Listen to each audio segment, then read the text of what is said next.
days. I was flying solo for a year or two. There was the Tim and Billy and Tim and Pipe Bomb, and now it's Tim and Tommy. But yesterday we had a throwback back to the Tim and Sparky days. It's the second time we've done that this year.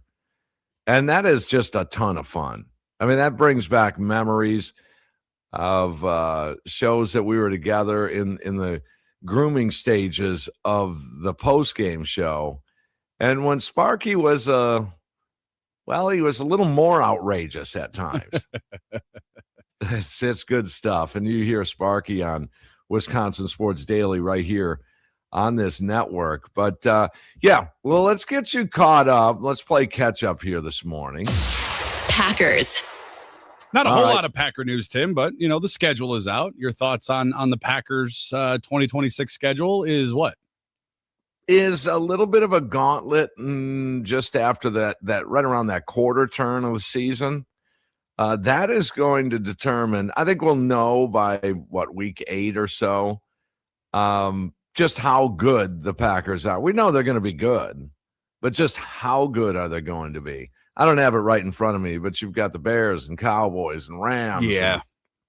The majority of those coming, you get the Cowboys and the Bears, Bears then Cowboys, and hopefully you have Micah Parsons back. So I think that bodes well if you're a Packers fan and hopefully get some of those guys back in those key moments. What time is that Cowboy game? That's a Sunday night game. Yeah, see, I mean, that dialed right into Micah Parsons. Yeah, so that should be that I would imagine he's back by week 5. And then the crowd pop you'll probably hear from Micah coming out of the tunnel in Green Bay. If it is, if his first game back, Tim, is against the Bears, and we know how the season ended last year between Matt LaFleur and Ben Johnson. Obviously, the Bears coming back to beat the Packers, and you get a nice crowd pop as he comes out of that tunnel. Should kick off a heck of a roll here, hopefully, for the Packers in that part of their schedule. I want to get your thoughts on this before we move on. I like that they're starting on the road. The 3 of the first 4 weeks are on the road for the Packers in 2026. I like it because you finish 4 of your 5 games at Lambeau Field, and the only game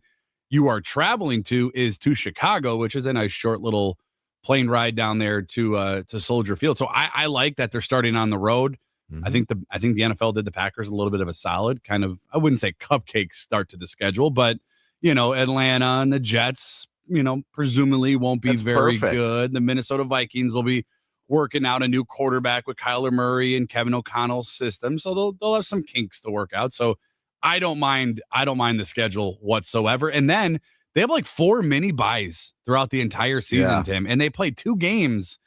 It's between November 9th and December 6th. They play 2 games. Yeah, and that really is a really friendly schedule.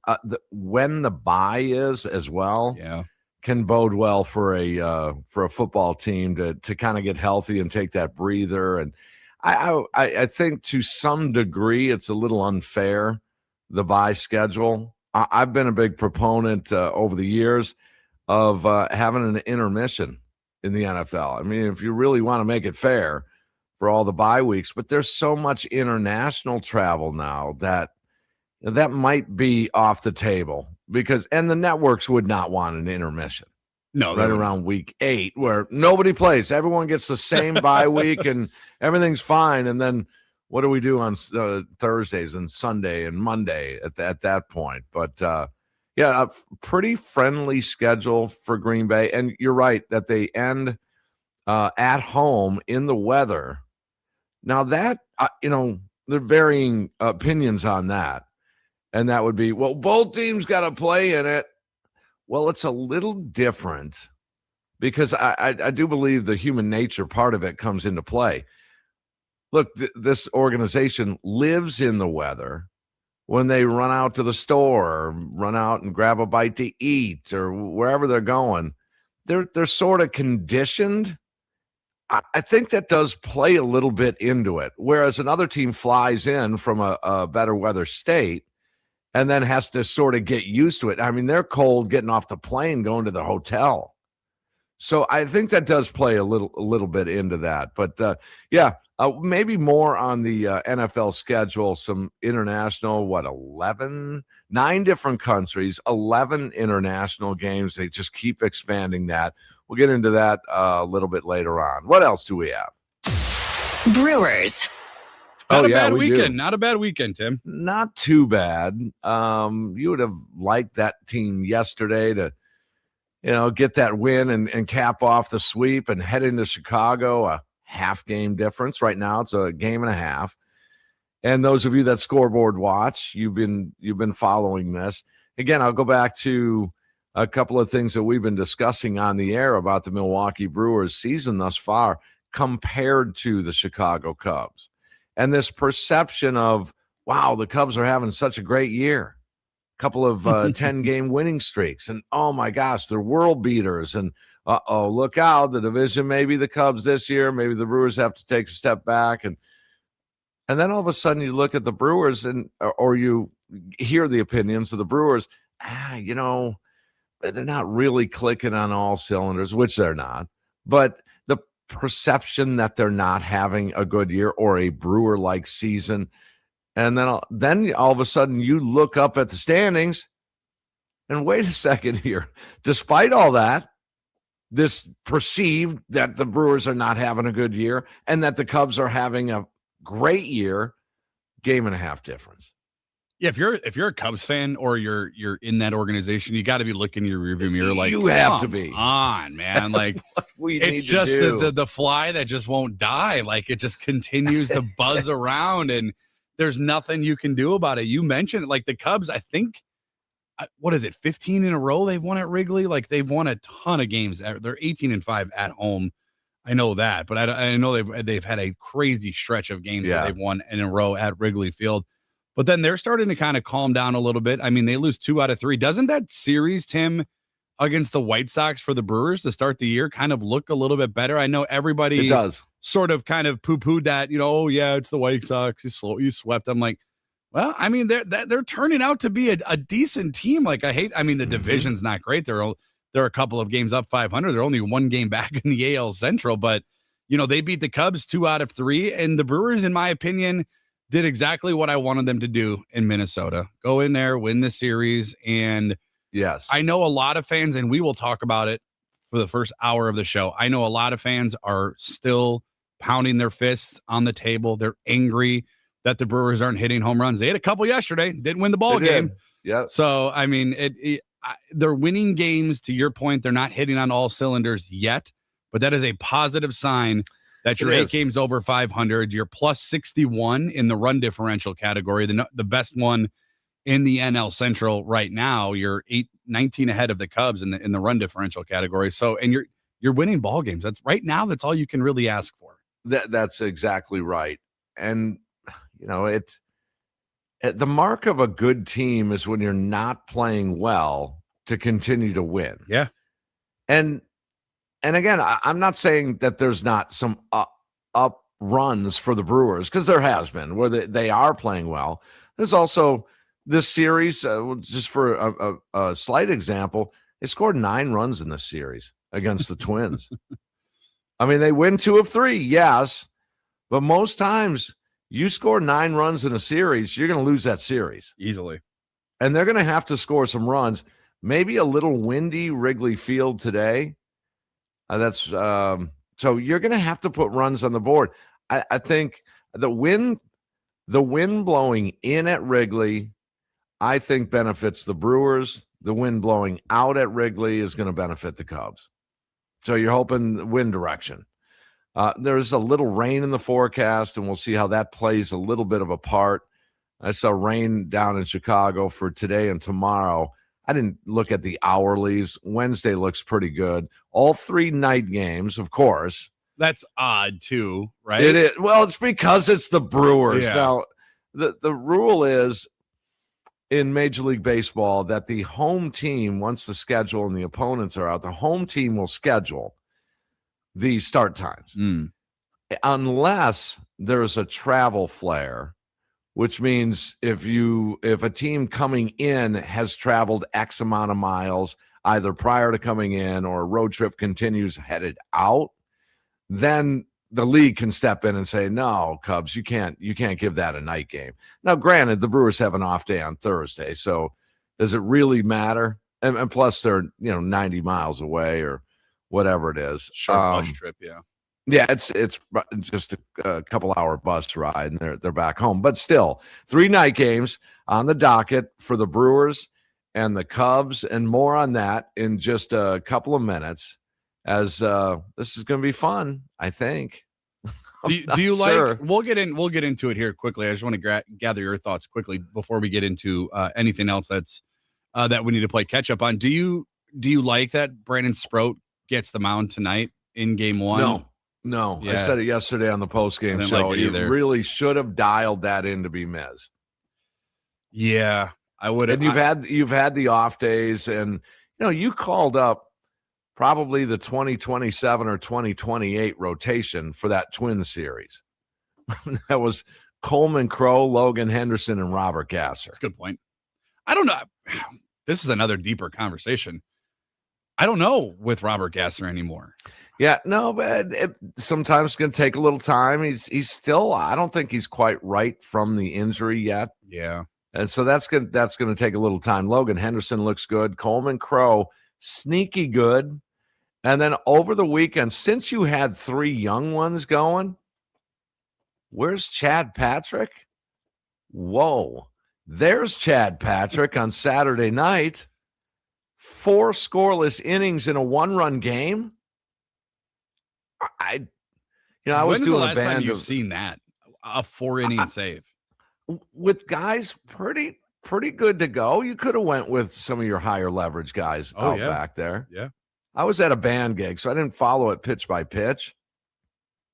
But that was one hell of a performance for Patrick. And they may have dialed in the right combination of when to use Chad Patrick. It didn't appear to me in the last year or so that Pat Murphy was a big fan of Patrick being in the rotation. I'm not saying he's bashing him, but just if you read between the lines on some of his comments, he's got to come up with a big league curveball or a breaking pitch. The cutter is just not gonna be good enough. But anyway, you had 3 young pitchers. Would have been nice to do what the Cubs did for years to the Brewers, and that was manipulate your rotation to the point where on Game 1 of a Brewer-Cubs series, it was always Dempster. And then fast forward a little bit, it was always Jose Quintana. Zambrano. They did it. Zambrano, yeah, to a degree. But those other 2, it was always under Lou Piniella. It was always that dude. Yeah. Under Madden, it was always that. So it would have been nice, Miz. However, some people look at it as, well, you can ensure you stay in the series if you schedule Miz Game 2. Because if you do get Game 1, then you can get greedy. And you can go for something a little bit bigger than just winning the series. This Game 1 is pretty important. Really, the first 2 games, I'm going to step back and say the same thing I've been saying for a while. Make sure you win one of the first 2 games of this series. And that'll set you up for Wednesday and take that series. Also, to your point on the White Sox being a little bit better, how about the Tampa Rays? Yeah. How about that series too? Yeah, absolutely. That's starting to look a little beefed up too. All right, let's continue to play catch up. Anything else? Not a whole lot of Bucks and Badger stuff going on in the world right now, Tim, but what you got for anything else? All right. So over the weekend, the Chicago Cubs took on the White Sox, and the White Sox took that series 2-1. I was our sister station or brother station, however you want to put it, down in Chicago, 104.3 The Score. I've been listening to them a little bit throughout this series. And it looks like things are kind of heating up in that Windy City Classic series, Brandon. Yeah. Because the White Sox are starting to step up a little bit. There's some excitement in Chicago for baseball. Yeah, for baseball. Yes. Now, during the baseball game over the weekend, Cubs and White Sox, this is the epitome of respect, Green Bay. I mean, You had Cubs and Sox fans during a timeout in which the umpire was drilled in the neck with a ball, and he's being evaluated for a concussion, had to be removed from the game. The crowd was yelling, "Green Bay sucks."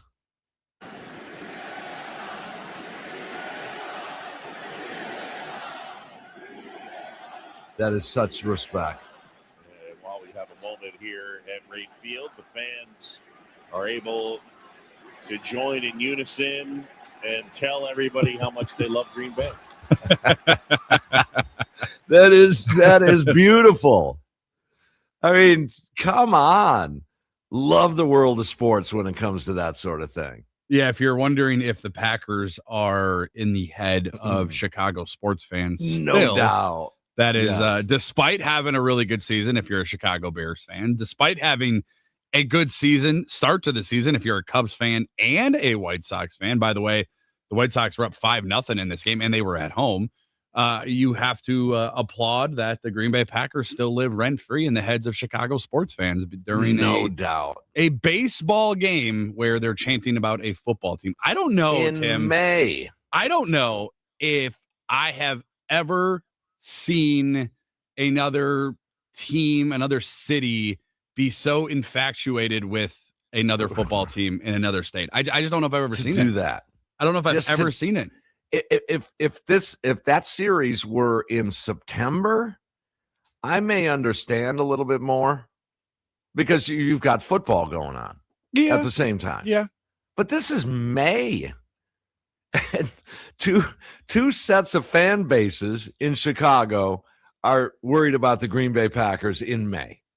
It's amazing. I mean, you're right, though. I mean, credit to Green Bay. That's where, where they are at in the heads of the Chicago sports fans. Because again, the Cubs are having a good start. They're in first place in the NL Central Division. Mm-hmm. The Chicago White Sox, as I mentioned it before, just a game out of the AL Central.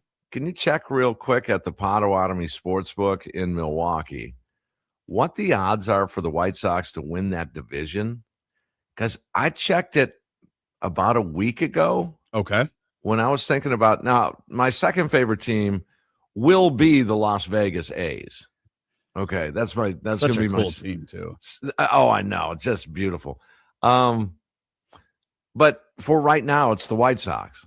Just based on proximity, and it wouldn't be the Cubs because you couldn't do that. So the next closest team would be the Chicago White Sox. So technically, they're my second favorite team. I checked a week ago. They were like 22-1 to win the division. I want to say it's tightened up by now. No, not really. Plus 650. Oh. For the White Sox, the fourth best odds in that division to win it. 6.5-1. Yep. From 20-1. Yep. So it has a week ago. Yeah, it has gotten better, but they're not giving them a lot of well, I mean, man, everybody in that division really doesn't have great odds either. That's why you look for value right there at the Potawatomi Sportsbook. Cleveland's ahead, plus 110 as right now, the odds on favorite. Detroit behind them with plus 300. I would imagine the Skubal injury would factor into that a little bit, and then the Royals behind them at plus 450. Then you got the White Sox. All over it. They're all over it. Then, all right. So what else have we missed? Denny Hamlin wins the NASCAR race. If you're into NASCAR, last night I was flipping around the TV, and there was a channel that took my Sunday night programming away. I was an All in the Family fan. Mm-hmm. It's just incredibly entertaining how stupid one man can be.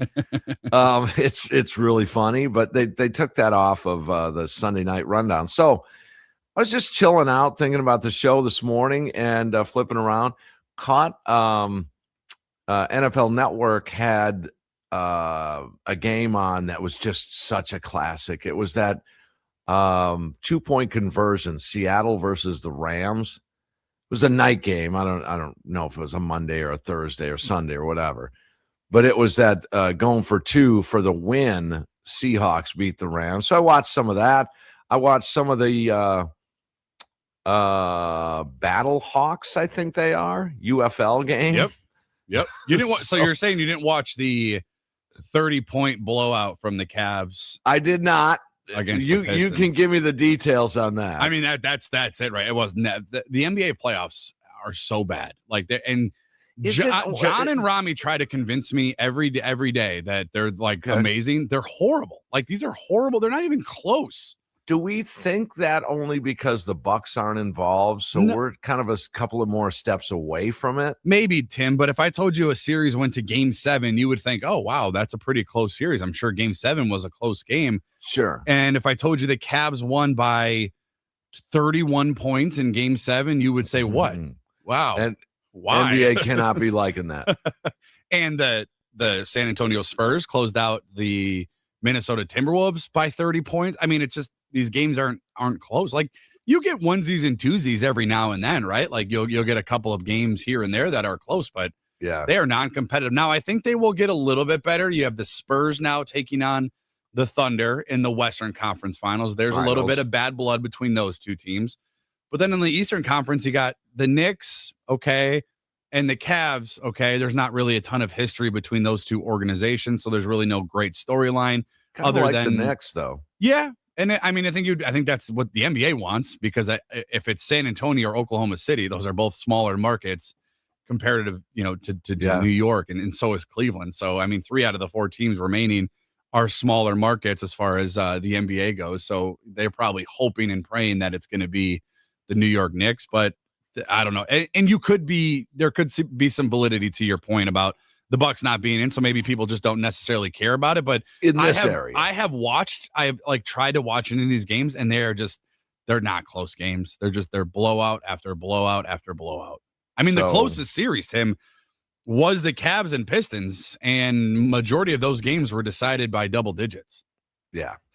I don't think the NBA is liking this sort of play out here, but I mean, the Knicks, I guess, are probably I won't say Cinderella, but probably a little bit more of the draw. Yeah. All right. So finally, before we take a break, reminder at the top of the hour, we're going to talk money, and we're going to talk, will there be baseball next year? I mean, it is maybe a little bit more of a reality than I want to admit. But we'll talk about that coming up. So finally, the Nashville Sounds, the AAA affiliate of the Milwaukee Brewers, they had a loss over the weekend, a loss of gloves. Did you see this? I did. Someone broke into the clubhouse at the stadium and stole a bunch of baseball gloves from that team. Now, if I'm a ball player, I walk out with my duffel bag. I mean, I would on a daily basis. It would be my game, 2 or 3 of my gamers, bats, and my gloves, my game gloves.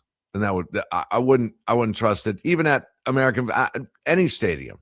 But yeah, they stole a bunch of gloves. What are you going to do with a Greg Jones outfield mitt?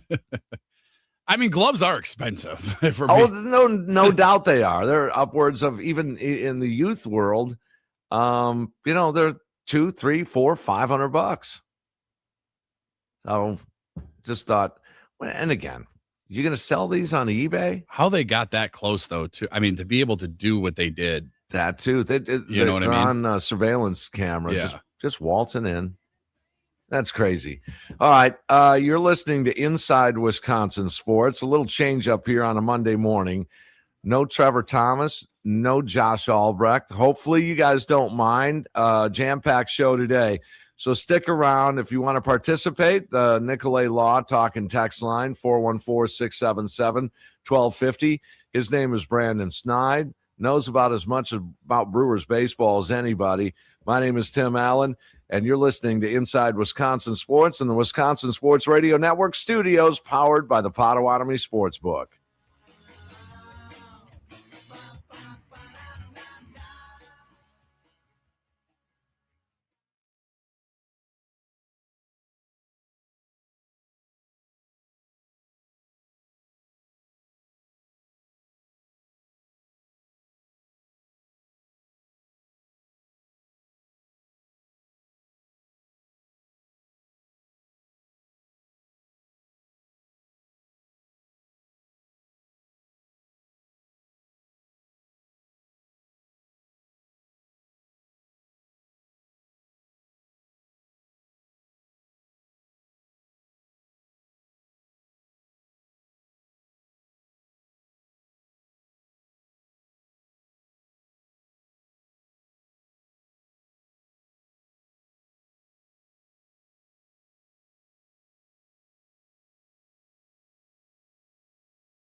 Hit the music with exact.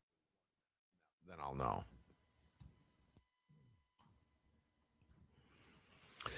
All right, we do have a few questions as we move along here inside Wisconsin Sports in the Wisconsin Sports Radio Network studios, powered by the Potawatomi Sportsbook. Tim Allen, Brandon Snide, talking some Brewers baseball. We'll talk a little bit more money at the top of the hour and whether or not you feel that there might not be baseball next year, which is a pretty incredible story if you're asking me. But that would be my question. Coming up at the top of the hour. Also, questions of how do you think the Cubs will do in this series against the Brewers? That's again, it's in the way you phrase it. How do you think the Brewers will do against the Cubs? No, how do you think they'll do against us? This is put yourself in the mind of the Cubs. You can't win your division because of that team. Because of that team. That's the one. I mean, if I were the Cubs, this would be, if I'm Craig Counsell and that Chicago Cub team, this is my World Series for now, in the moment. And I know baseball is projected to, be analyzed in a long window of time as a marathon, not a sprint and all that. But at some point, it has to be frustrating for that Cub team. I don't know how else to put it. You beat them for the division. You knocked them out in the playoffs. I mean, you have their old manager, and you still can't get it done. This is I don't know how the Cubs are going to measure up. But again, as I stated earlier, wind blowing out, I think, favors the Cubs. Wind blowing in favors the Brewers. Well, and to your point as well, Tim, they've had 2 separate 10-game win streaks. 2 of them. And they still can't pull away from the Brewers. And I know the Cubs are dealing with injuries at the starting pitching position. So quite frankly, so are the Brewers with Quinn Priester, which doesn't look good for Quinn this year, and Brandon Woodruff as well. So the Brewers are dealing with a handful of their own injuries, but positional players, I mean, they were the whole first month of the season didn't have their best overall hitter in Jackson Trio, didn't have one of their hottest hitters from a year ago in Andrew Vaughn, have dealt without Christian Yelich for the last month. He returns yesterday and has a game-tying home run. So the Brewers have also dealt with as many injuries as the Cubs have dealt, just in different areas. That's right. Of the team. And if I'm a Cubs fan, I'm looking at that. I'm like, my goodness, like, you got to be kidding me. They go on all these win streaks. They're unbeatable, it feels like, at Wrigley Field, and they look up and they're like, man, we got to be cruising to hopefully a division title. Oh wait, the Brewers they're right there. And the Cardinals, like, the Cardinals have been playing better. That's interesting. Baseball is, I did not have that on my bingo card. I will also say, though, the NL Central, everybody lost yesterday. So that if you're going to lose a game for the Brewers, okay, fine, you lose that one. It doesn't really hurt as much in the standings. Every team literally in the Central lost. I don't know the last time that's happened this year. But then the Reds are kind of finding themselves back down to earth a little bit. The Pirates have fallen down a little bit. So I think the division is starting to shake out a little bit. I can't imagine the Cardinals are going to maintain this pace. I doubt it. I'm shocked it's been this long. We're almost 2 months into the season. But I would imagine it's going to come down to the Cubs and the Brewers. And I know you agree with this.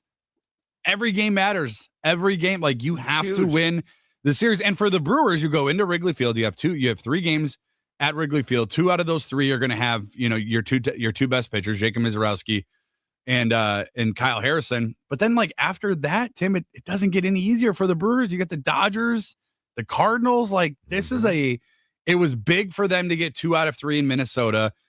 And if you had told me, Tim, on Sunday, if I didn't watch any baseball or see any baseball all weekend, hey, the Brewers were 4 for 34 with runners in scoring position. It's crazy bad. And you would have told me they won 2 out of 3, I wouldn't believe you.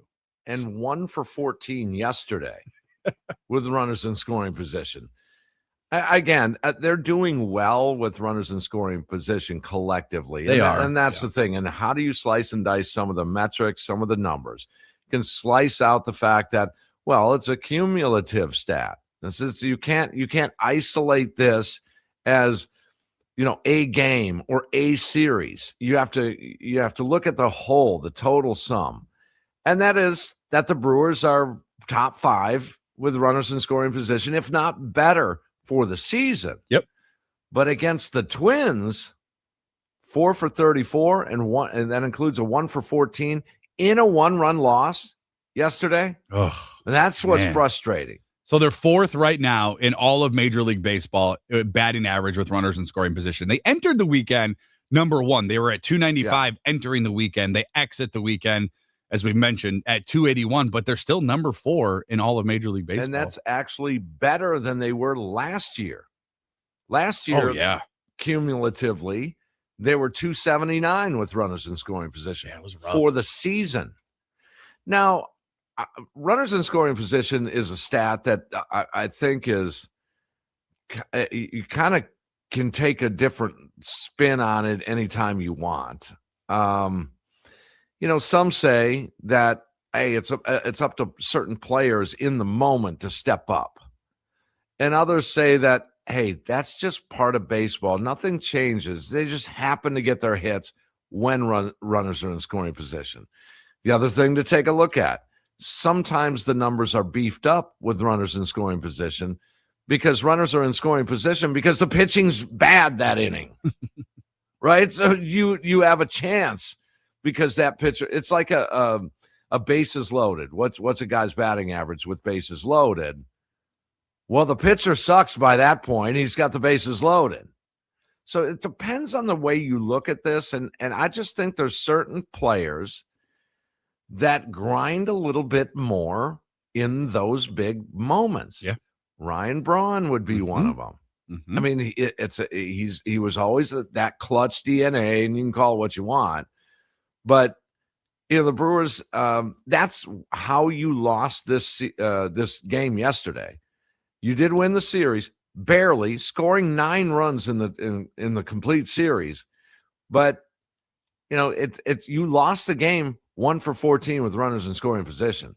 They just, Brandon, I don't know about you, but occasionally it feels painful when the Brewers score runs.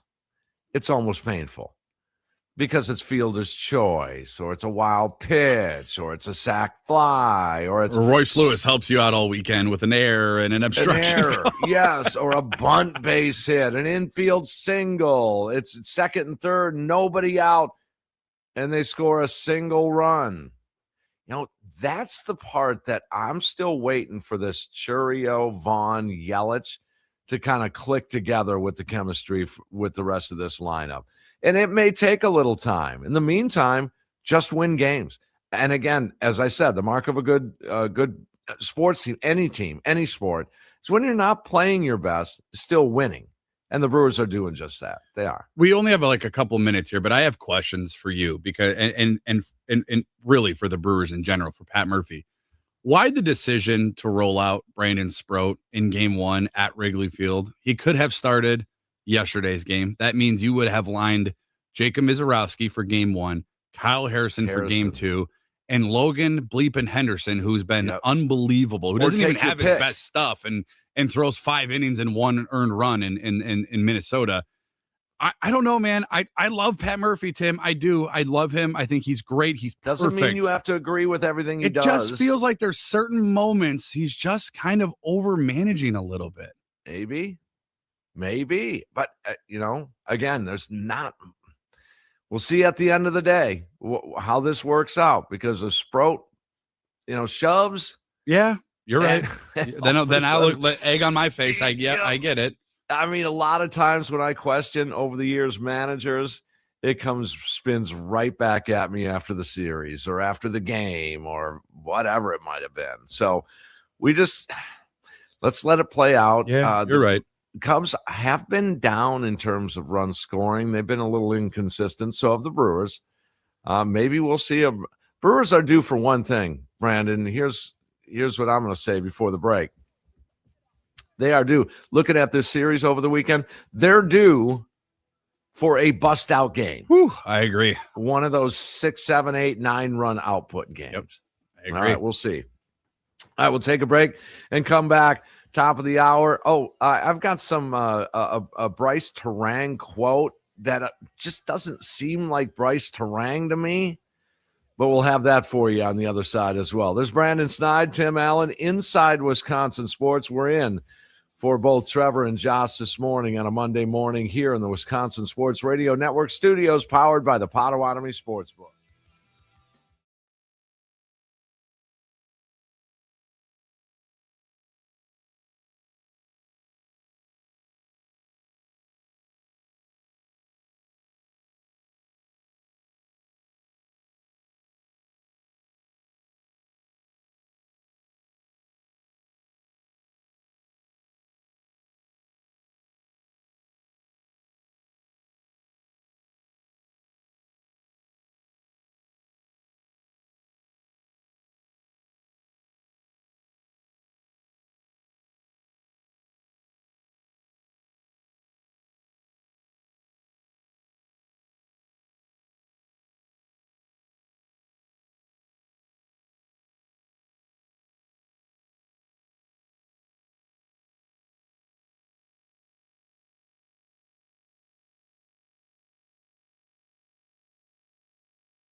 Bowers to right center. It's headed towards the gap and up against the wall. Terang will score.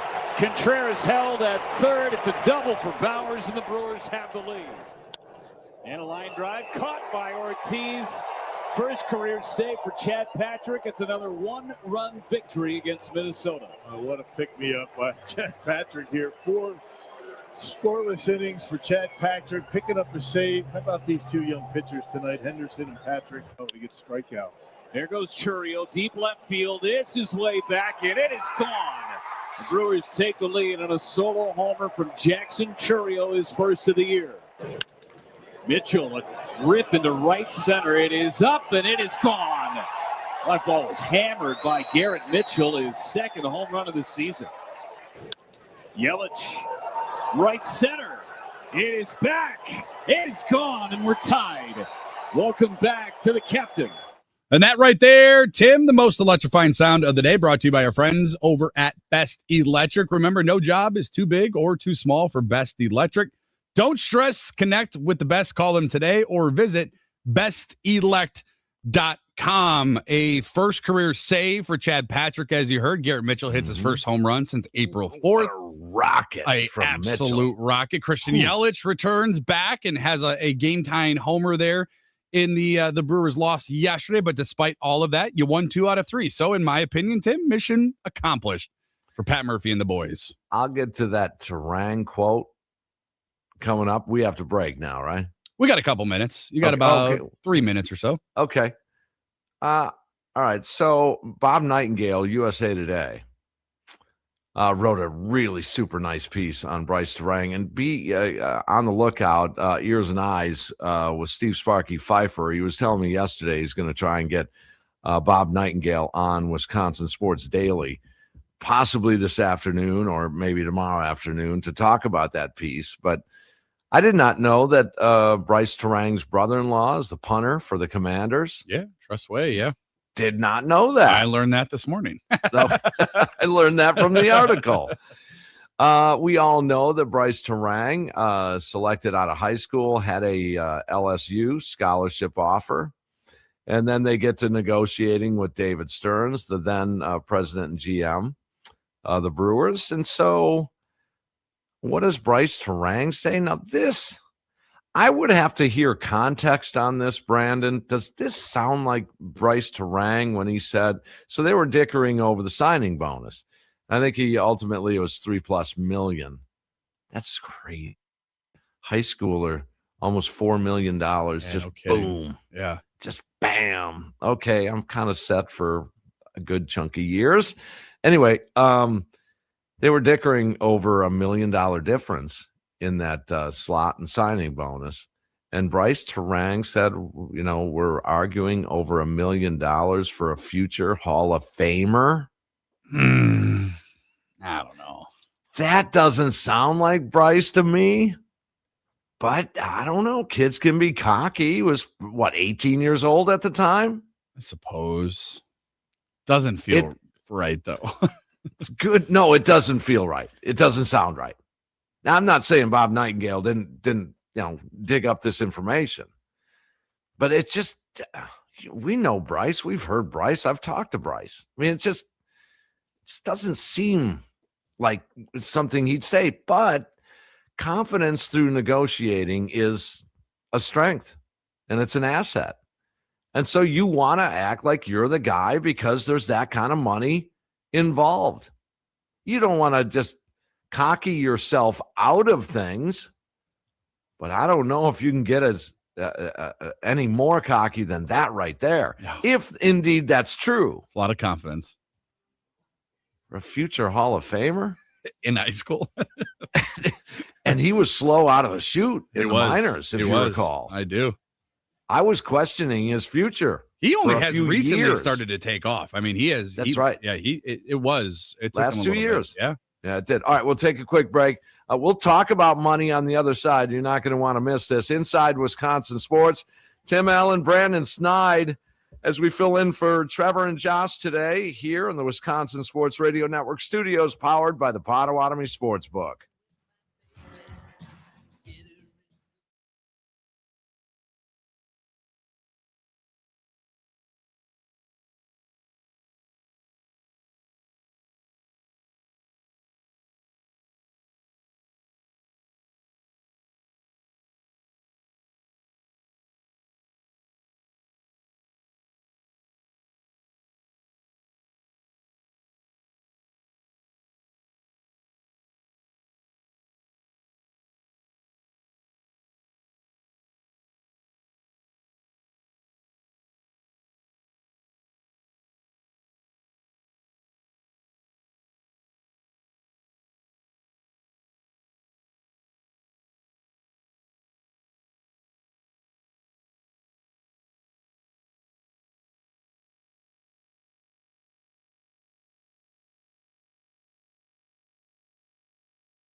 Okay, here we go. It's hour number 2 inside Wisconsin sports. Trevor Thomas, Josh Albrecht, the mainstays here. They're both off today.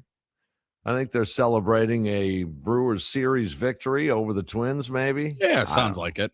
Maybe. Yeah. But there's Brandon Snide, Tim Allen in for the boys today in the Wisconsin Sports Radio Network studios. And we are powered by the Potawatomi Sportsbook. Those of you that want to jump on and watch the stream, you can do so. Facebook, Twitter, YouTube at WI Sports Radio. And you can check out and see what Brandon Snide looks like. Or not.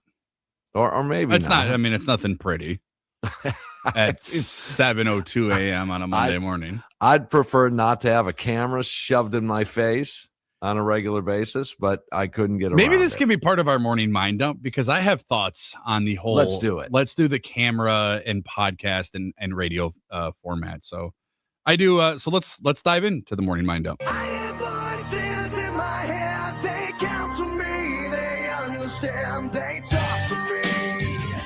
The coffee is kicked in. We're awake and ready to roll. Let's get some things off our chest and out of our heads. You don't know what it's like to be me out here for you. It is an up at dawn, pride-swallowing siege that I will never fully tell you about, okay? I'm as mad as hell, and I'm not going to take this anymore. I'm in a glass case of emotion. What we've got here is failure to communicate. We've got no food. We got no jobs. Our pets' heads are falling off. It's time for the Morning Mind Dump, presented by Malat Meats. High-quality meats at a fair price, safely delivered to your front door. To learn more, visit WisconsinMeatMarket.com. Experience the power of the family meal with Malat Meats on Inside Wisconsin Sports with Trevor and Josh. Well, time for the Malat Meats Morning Mind Dump. There's Brandon Snide. As I said, do you like the camera settings here in today's radio? No, so I came across a video. I wish I still had it. I think it was a reel on Instagram. And it was like, when did radio and podcast turn into videos? Like, whatever just happened to being able to get behind a microphone and connect with an audience with words? Why does and the person that was describing the video, I do a disservice if I try to remember their name. I have no clue. They're like, why does everything have to be a video? Why does every podcast and every radio and every audio old format have to now be video format? And I know the times are changing. I get it. But I didn't want to get into radio because I wanted to be on YouTube or exactly. I just like being able to connect with an audience through words and emotions and you know, obviously the common love for our sports teams, but it has changed, and I know that's the direction the world is trending in. I get it.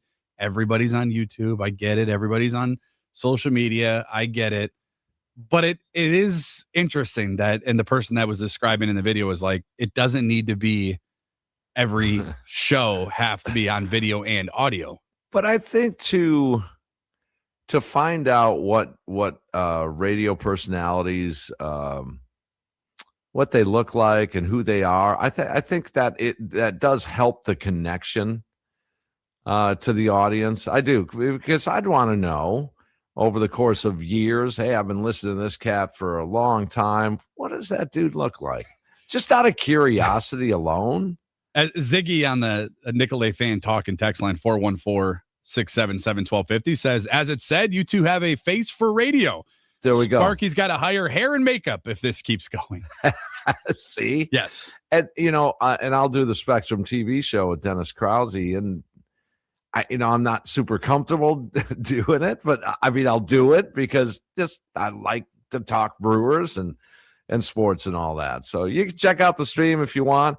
Occasionally I will have props around my console here. Here's a beheaded Craig Counsell bobblehead, mini Didn't bobble. the Brewers go on a win streak though? They after did. You did that? Okay. That's They what I did. thought. I remember that.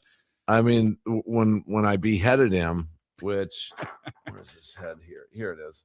I spiked him into this. I guess it's I don't know what you call this, a cursor or something. It's a little thing you poke at my some of my gear here. It's a little, yeah. So he's beheaded. There's his head on this stick here. Brewers were, I want to say about 5.5 back, 6.5, somewhere in there when this was done. So maybe it's luck. And occasionally I'll bring props. And I'll go you one further for those of you who want to keep track of something like this. I'm curious too. Later on this summer, I'm going to start a streak of a different piece of Brewer attire in consecutive days. I'm going to try and break the world record of how many different Brewer shirts or garments I can wear consecutive days.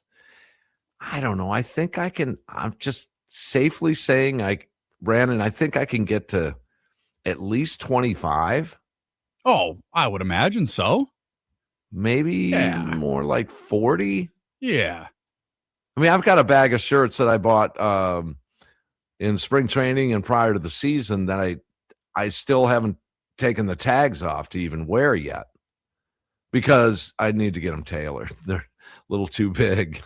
So, are you I know we're getting way off course here, but are you a jersey guy these days? Nope. Okay, me either. Yeah, I used to be. I have transitioned over the last half decade or so and it's for any sport. It's the basketball jerseys are weird in general as an adult, but football jerseys, baseball jerseys, I don't buy jerseys anymore. I'm more of like the quarter zip, the hoodies, the lawn sleeve t-shirts, the t-shirts obviously, but I have transitioned away from jerseys. But my 10-year-old is obsessed with jerseys. Like he wants one for every one of his favorite players. So I mean that is normal, I feel like, but for kids.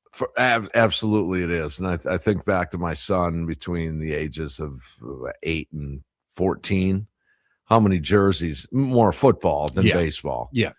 But Chad Johnson jersey he had. Yep. Believe it or not, Terrell Owens. Mm-hmm. I mean, he had a bunch. They weren't the expensive ones, believe me, but he had a ton of them. All right. So the other thing, just real quick on jerseys, what do you do with the old ones? I've kept them. I just kind of put them in keep them all? A new closet. Yeah. Or eventually, we have a block rummage in our neighborhood every year. Maybe they find themselves into that. But I like to keep them. I wouldn't call them, I'm not a hoarder, but like I like to keep stuff like that so that when I get older or my kids get older, they'll have it. Because I remember when it was like for my dad and my grandparents to have old jerseys, the old 82 Brewer jerseys that they would have in their closets, the early 90 Packer jerseys, and how cool those were to be able to put on nowadays. So I kind of hold on to some of them unless they betray the state of Wisconsin or my team, then they're garbage. Yeah. So what do you do with them? I guess rummage sale them maybe. Yeah. I know I bought, the Brewers clubhouse sale each and every December. Occasionally they will have other team stuff in there, and there'll just be some things or some old Brewer jerseys, and you'll grab those and get some good deals on them. But I don't know if there's a demand for an old Tino Martinez jersey. Probably not. Probably not. But yeah, if you want to chime in on that Nicolay Law talking text line, what do you do with your old jerseys? The ones that just kind of are calendared out of being in vogue or whatever. 414-677-1250. Okay, so sit back. I don't want to inundate you with a bunch of numbers that we can't, as simple human beings and just natural and normal sports fans would be confused by. I don't want to throw a bunch of those numbers out there. Bunch of metrics. There's other radio shows for that, and you can go there and check that out, and then we'll meet you right back here. Because some of the metrics in baseball, they'll make your head spin. I can't keep up with them, and I love the game of baseball.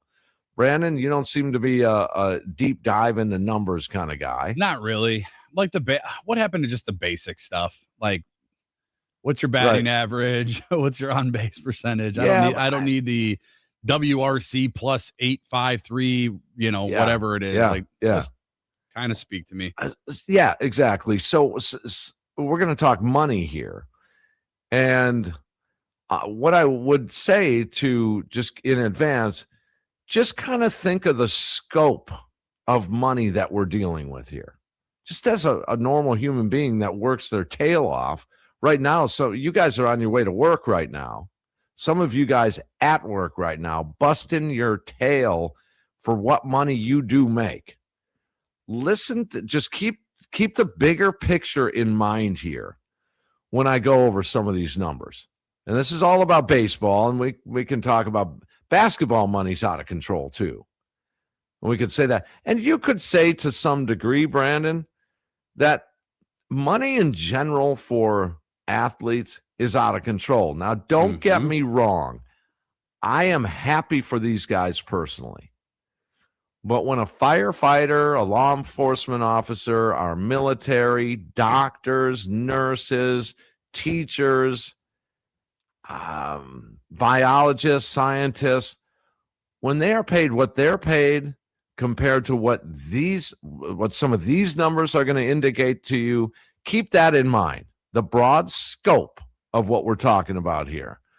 So, Major League Baseball salaries. The average has reached a new high in Major League Baseball. It went up 3.4% to a record $5.34 million. That is the average salary for a baseball player. Now, again, don't compare it to other, superstars. And you're saying, well, 5.3, that's not so good. It's $5 million for 9 months of a baseball season. 6 months in a regular season, you probably throw in a couple of months for spring training. $5.34 million is your average salary.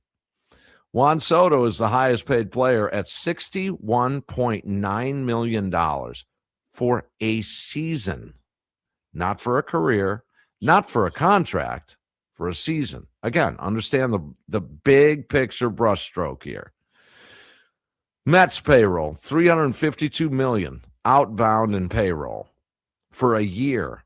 Guardians, the lowest, at $62 million a year. Look at that. The whole team coming into the season, $62 million. Juan Soto, $61.9.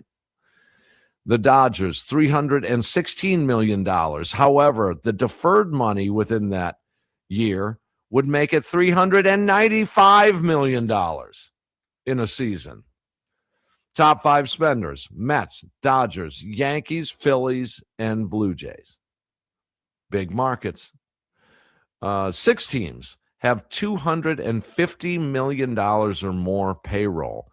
That is up from 4 teams last year. 10 teams are $200 million or more. There's 8 teams under $100 million. That's up from 5.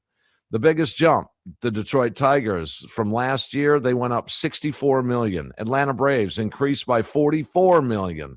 Chicago Cubs increased by just under $30 million. On the other end, the Minnesota Twins went down $46 million. The St. Louis Cardinals dropped $41 million from last year. 55% of all baseball players in the big leagues make $1 million or more. 19 players make $30 or more million. 74 players make $20 million or more. 168 make $10 million or more.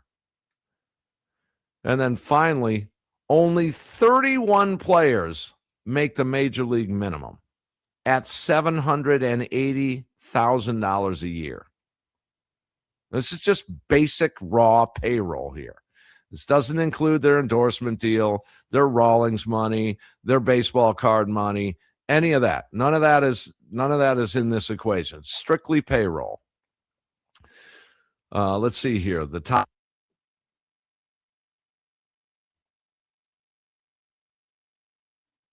Looks like we may have lost Tim on his connection as he's breaking into some salary numbers for Major League Baseball. Let's get into some thoughts on the Nicolay fan talk and text line 414-677-1250. This is from the 262. Says salary cap and revenue sharing is a must in the NFL. The NFL didn't look at it and how it exploded into the sports league in the nation. Yeah, I would agree. And I think Major League Baseball, we've talked about it at lengths before when it comes to Major League Baseball, is you got to understand where these markets are at, where they're going, where they have been. Obviously, the Dodgers are in their own conversation. The New York Yankees are in their own conversation. The Mets, the Chicago Cubs have spent a little bit more. I do think it is beneficial for both of these teams for the league, for all of these teams to establish some sort of salary cap going forward, right? And if you don't want to have a salary cap, or you want to have a salary cap, then you want to have a floor, fine. I would settle down with that as well and understand that it is beneficial for the entire league, for the sport, right? So that it's not just the same couple of teams every single year going out and spending tons of money. From the 920, Major League Baseball median is $1.4 million. The average is thrown off by highly paid superstars. Look at the Brewers. A lot of their players are making league minimum. That's from Ron in Rome. Yeah, it does. It does. The market does change, obviously, when you get a Juan Soto contract or an Aaron Judge contract. The Cubs shelling out big money from Alex Bregman over this offseason. So it does change a little bit when it comes to how those numbers kind of inflate a little bit based on those top contracts. But I've said it before and I'll say it again, right? The NBA has kind of established a little bit of they have a couple aprons now. They have, the luxury tax and apron 1 and apron 2 and how they've constructed their salary caps. But I mean, look at the NFL, and the 262 pointed it out. Like, the NFL is king right now. And the parity, and people will point to parity in Major League Baseball, and I get it, but it is kind of, a one-off if you have a smaller market winning a World Series. Obviously the Dodgers have been really good as of late, but it does come down to overall, who's paying the most money, and it's going to be usually the most competitive come late September, early October when it comes to Major League Baseball. But the NFL has done a fantastic job, right? Every year there is roster turnover throughout the course of a new league year, and every single year, every team feels like going into that offseason, into that regular season, that they have a chance. Do you feel the same way with Major League Baseball? I know a lot of Brewers fans don't, right? You don't feel like you have a chance going in to every season because you're not going to be able to compete financially with the Cubs. You're not able to financially compete with the Mets, with the Phillies, with the Dodgers. And it does create a little bit of frustration amongst fans. So hopefully going forward, the union and Major League Baseball have finally sat down and started negotiating, at least bridging some of these conversations to begin these new CBA talks. Remember, on December 1st, they will lock out if there's not a deal. I think most people anticipate that will happen. How long will that go on is obviously the big question, as hopefully there is some sort of salary cap established in Major League Baseball. And that could change, could be a huge difference maker for the Milwaukee Brewers. If you want to keep guys like Jacob Mizorowski on your payroll, if you want to be able to keep Jackson Chourio on your payroll. I think if you're a Brewers fan, you are sort of hoping, not necessarily for a lockdown or a shutdown, but you're kind of hoping for a salary cap moving forward as they get down to the nitty gritty here when it comes to the Major League Baseball and their CBA negotiations. We began the 7:00 hour talking about videos and podcasts and radios, and a lot of you guys wanted to chime in, which I think is pretty funny. This is from JB in the 920. I totally agree with Brandon. No one needs to see your face on the regular video, and I don't get the visual fixation. Yeah, it's trending in that direction. It is trending in that direction. It's probably already there.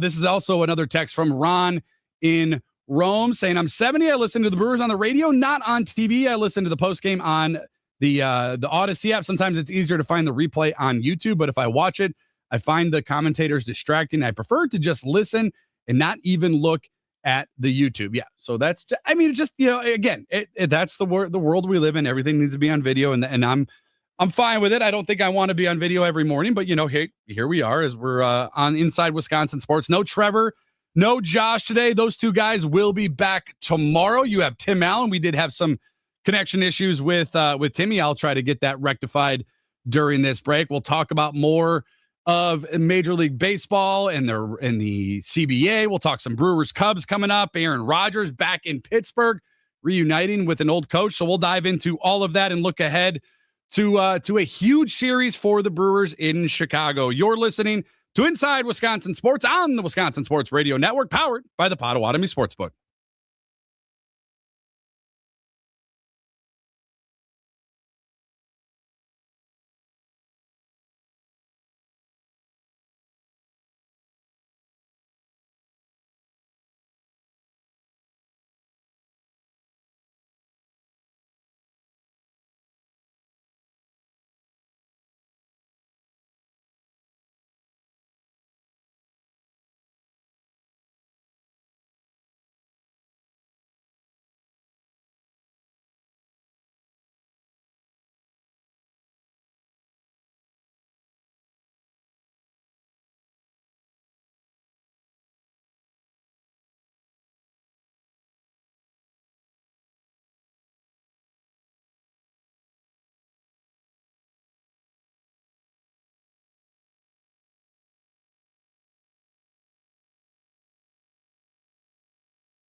Yelich, right center.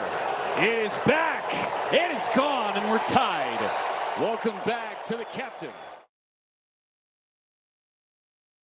Welcome back into Inside Wisconsin Sports on the Wisconsin Sports Radio Network on this Monday morning. 2 out of 3 for the Milwaukee Brewers in Minnesota. If you had asked me on Friday, you know what that if that would have satisfied me, I would have told you yes. You win 2 out of 3. You're on the road. You had a spot start in Robert Gasser. You had a spot start in Coleman Crow. Okay. And Timmy's back, and I would say that was a successful weekend for the Milwaukee Brewers. Timmy, we lost you. The internet just decided to a lightning strike on your internet, apparently, and just cut you completely off. Maybe it was Major League Baseball. Maybe Ron Badfred was. So where did I lead off here? You were talking about CBA, the money that's involved with the contracts, how it's a little bit inflated. You know, all these guys and Juan Soto making really big dollars, and so it may not seem like every team is shelling out the an even amount of money because it seems like it's more inflated at the very top. So that's kind of where you left things off. We obviously know that it's a big year for Major League Baseball, potentially. Maybe the biggest, right? And depending on where they're going to go with this new CBA talk. That's right. And my whole point was we can't figure out a way to cut up this all this money.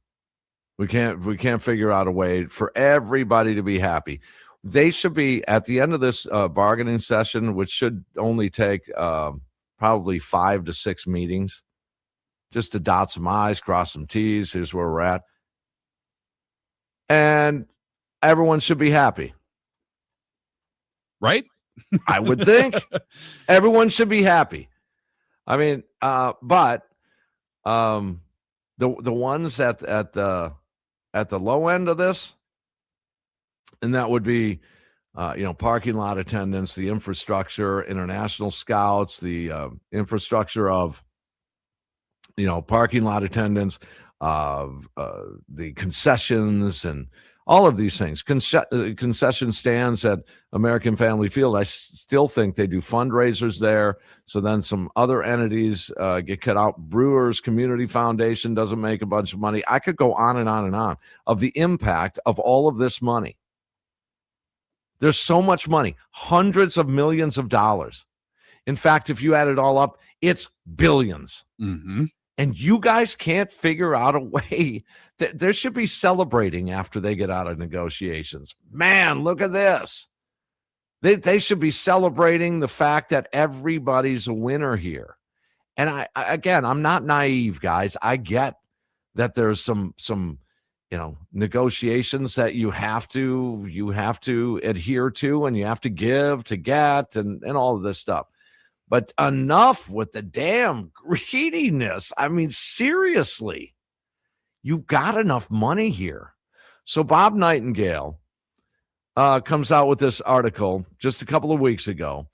MLB and Players Union come up with their first meeting on labor war. First. Now, again, the calendar is something to contend with here. I understand. I get that. But with this much money, what are we doing? You need to wait till the 11th hour? Okay, so lockout coming? Question mark. It's right there in the headline, USA Today, from Bob Nightingale. MLB and the MLBPA began their negotiations with a lockout looming at the end of the season. They held their first official talks on a new collective bargaining agreement on Tuesday, May 12th in New York, with a work stoppage looming this winter.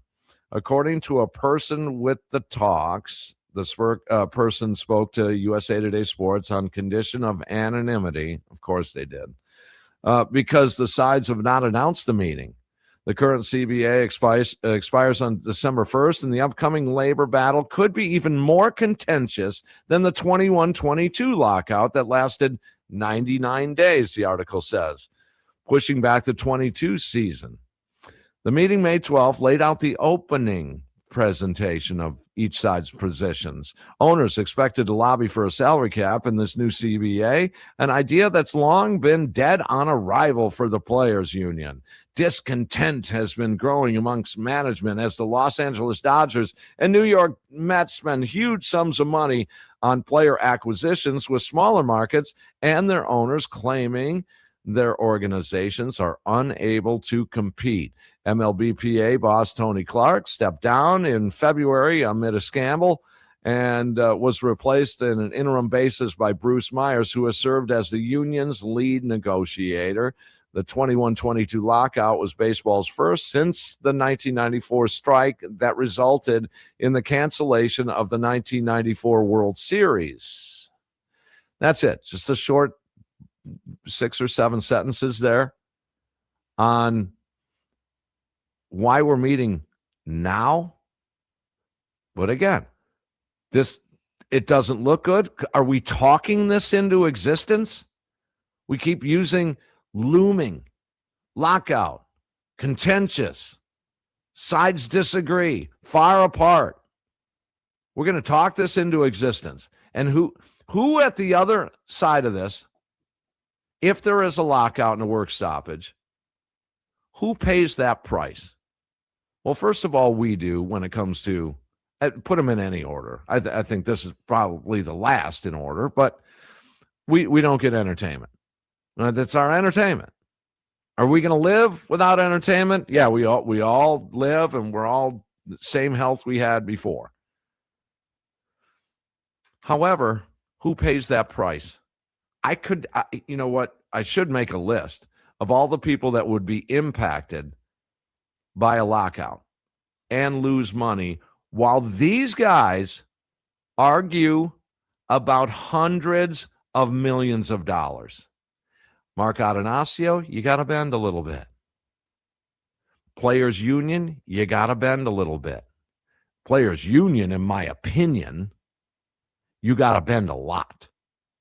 Because I'll tell you what, Brandon, if you locked out those players, now it would hurt, and it would hurt, a lot of us. I mean, I'd lose money. They lock out, I lose money. I don't get paid. I don't have a job.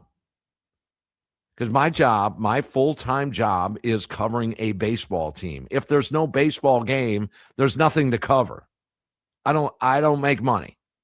But that's, I'll be fine. But these others that rely on the money, working in the ticket office, Brandon, that's their job. That's their full-time job. They're unemployed now. Why? And you have to ask yourself why.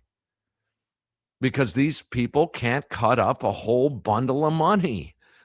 They can't open the briefcase full of cash and say, you get some. It should be like Santa Claus at Christmas handing out gifts. You get piles of cash. Here's another duffel bag for you guys.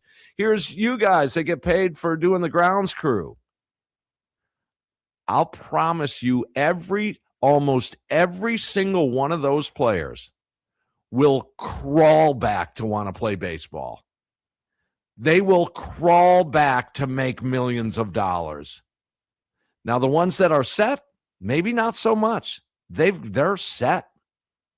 But these guys on the cusp, you don't think Bryce Terang would crawl back to baseball in a couple of years when it's time for him to sign a $200 million contract? Oh, he'll come back. But in the meantime, who pays the price? Should the owners split up a little bit more of their revenue? Of course they should. Sure. Because there's money to split up.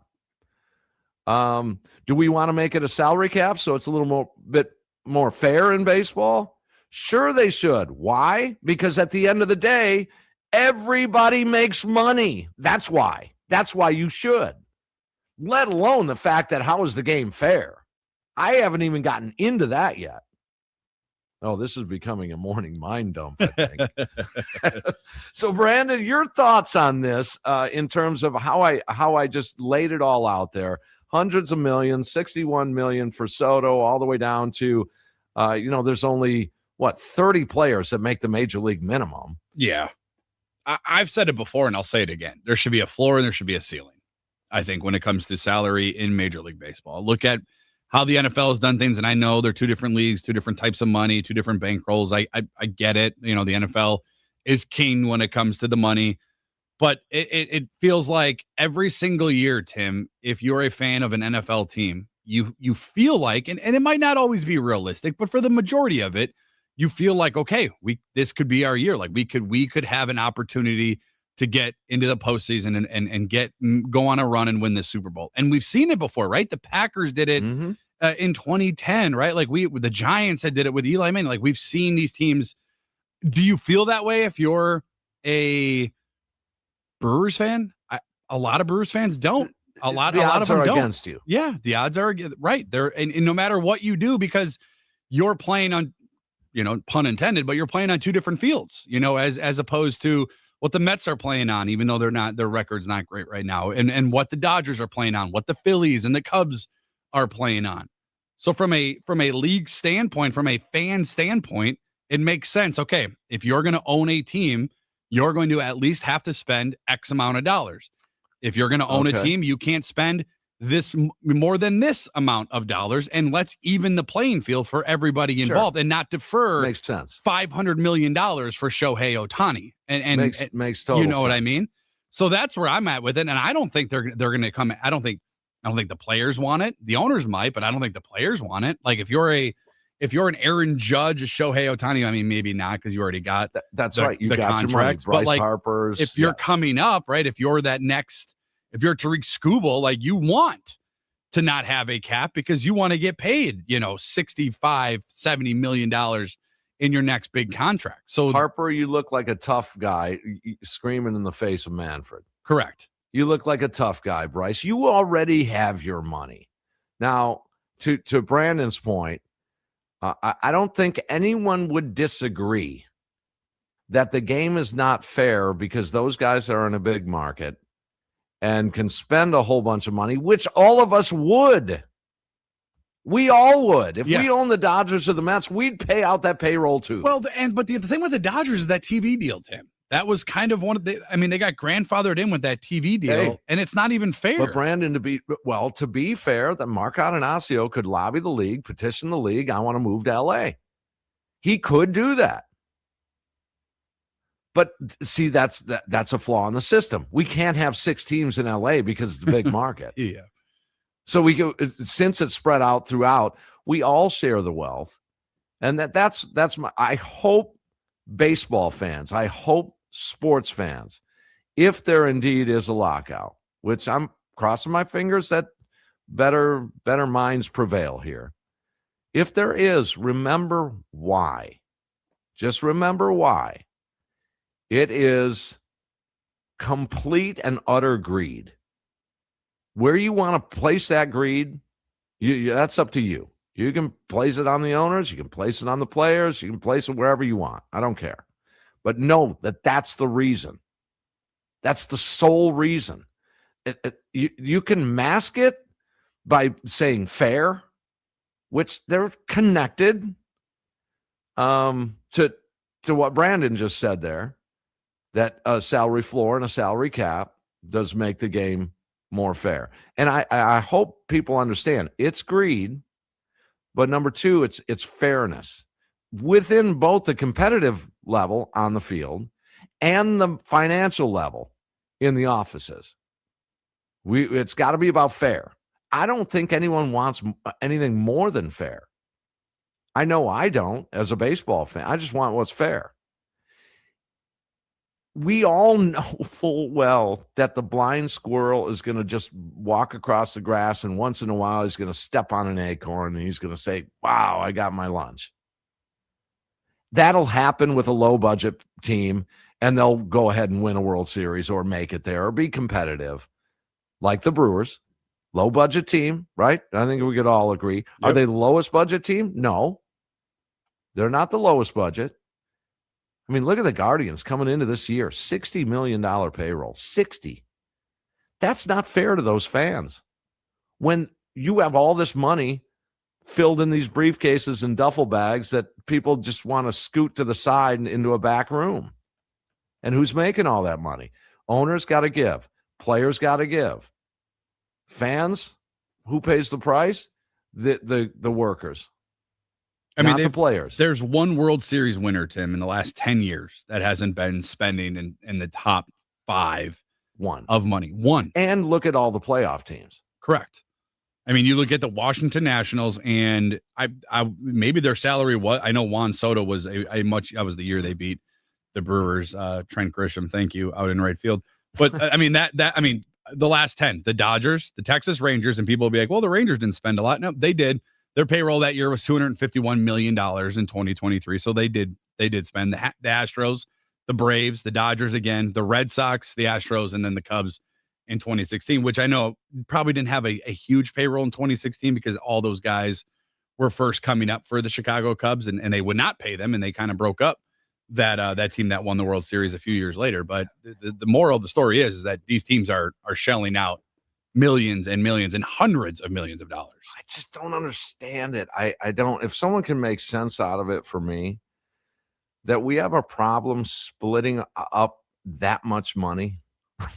We have a problem split. I don't want to make fun of it, but it is kind of comical that we have a problem chopping up the pot like that, that everyone can't be happy here. Turn me loose on these guys. Just let me go at them. Maybe, get you into the negotiation room. They'll say this guy is unhinged. But you guys can't figure out a way to split up all this money, guys. Come on. Meet in the middle.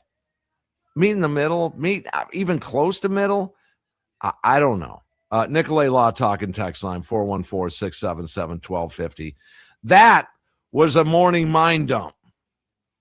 And there's Brandon Snide, Tim Allen, Inside Wisconsin Sports, here in the Wisconsin Sports Radio Network studios, powered by the Potawatomi Sportsbook. As we move along here, get into some NFL conversation as well. There's still some tidbits on the NFL schedule that I think you'll be interested to know. So we'll move on. It's a Monday edition, Inside Wisconsin Sports.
The Queen of Spice is heating up at breakfast over at Wendy's with new items like jalapeno sausage, egg, and cheese biscuit, jalapeno bacon, egg, and cheese biscuit, and a spicy side twist of jalapeno bacon seasoned potatoes. Available for a limited time.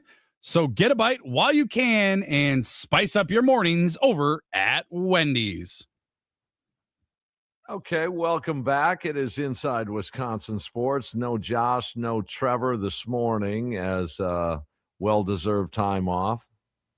That's in their agreement. They get days off. I don't know. I mean, well deserved. deserved. I don't, might be a little gracious, but so we're talking about the impact of a potential lockout, and things are going to intensify. I've been trying to figure out why they weren't meeting last year, let alone, last 2 weeks ago, a week and a half ago or so. Why weren't they meeting last year? Kick the can down the road. It doesn't matter. Well, it does matter. It does matter to parking lot attendants, concessionaires, fan shop, retail workers, restaurants, beer distribution, scouts, trainers, grounds crew, ticket office, sales, promotions, scouts, charity wings, ball bat manufacturers, trainers, announcers, food distribution centers. Oof. Man, it's a huge impact. Okay, while they can't split up that amount of money. They don't. It's do they really grasp what's going on here? Or no? I'm guessing no, because why are you meeting just now for the first time in discussing these new potential negotiations with the union and the league? These cameramen and producers of just the broadcast themselves, they're all out of work. Everybody that I know, guys in the ticket sales department at American Family Field, they're out of work. You can't pay these people if there's no games. Yet, only 31 players make the major league minimum. I'm not getting down on the players here when it comes to a potential baseball lockout. I'm not for either side, really. If I had to pick a side, if you had to pick a side, which would you go with, the owners or the players? Right now? That's a tough question to answer. It is. I guess it depends on what position you're in, right? From a fan, we're caught in the middle, right? Like there's no win. It's a lose-lose for us. Whatever side we pick on, we're losing. So if I'm a player, there's no way I want to give into a salary cap. And if I'm an owner, there's no way I want to not have a salary cap. Billions of dollars operation, top to bottom, in Major League Baseball. What about the charity wings of all of these baseball teams? They're going to pay the price too. They're going to take a hit. They won't get the revenue that they need to function to help other people. All of this is it's just amazing to me. Maybe I'm naive in all of this. You tell me. Because I don't think so. You got a whole pile of money, a big mountain of money, and you guys can't figure out a way to split it up. That's the fun part. That shouldn't be the challenge here. All right, we'll take a break, right? Yep, let's get to it. All right, we'll take a break. Inside Wisconsin Sports, hour number 3, some NFL conversation. There's Brandon Snide, Tim Allen in for the boys today here in the Wisconsin Sports Radio Network studios, powered by the Potawatomi Sportsbook.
Hour number 3 of Inside Wisconsin Sports. Tim Allen, Brandon Snide in for the boys today. Are they back tomorrow? Do you know? I'm not sure. They're back tomorrow together. Then I think Josh is back out Thursday and Friday again. Yeah. There we go. That's all right. We've got the coverage. The coverage map is all mapped out. We're here in the Wisconsin Sports Radio Network studios, powered by the Potawatomi Sportsbook, and some NFL stuff.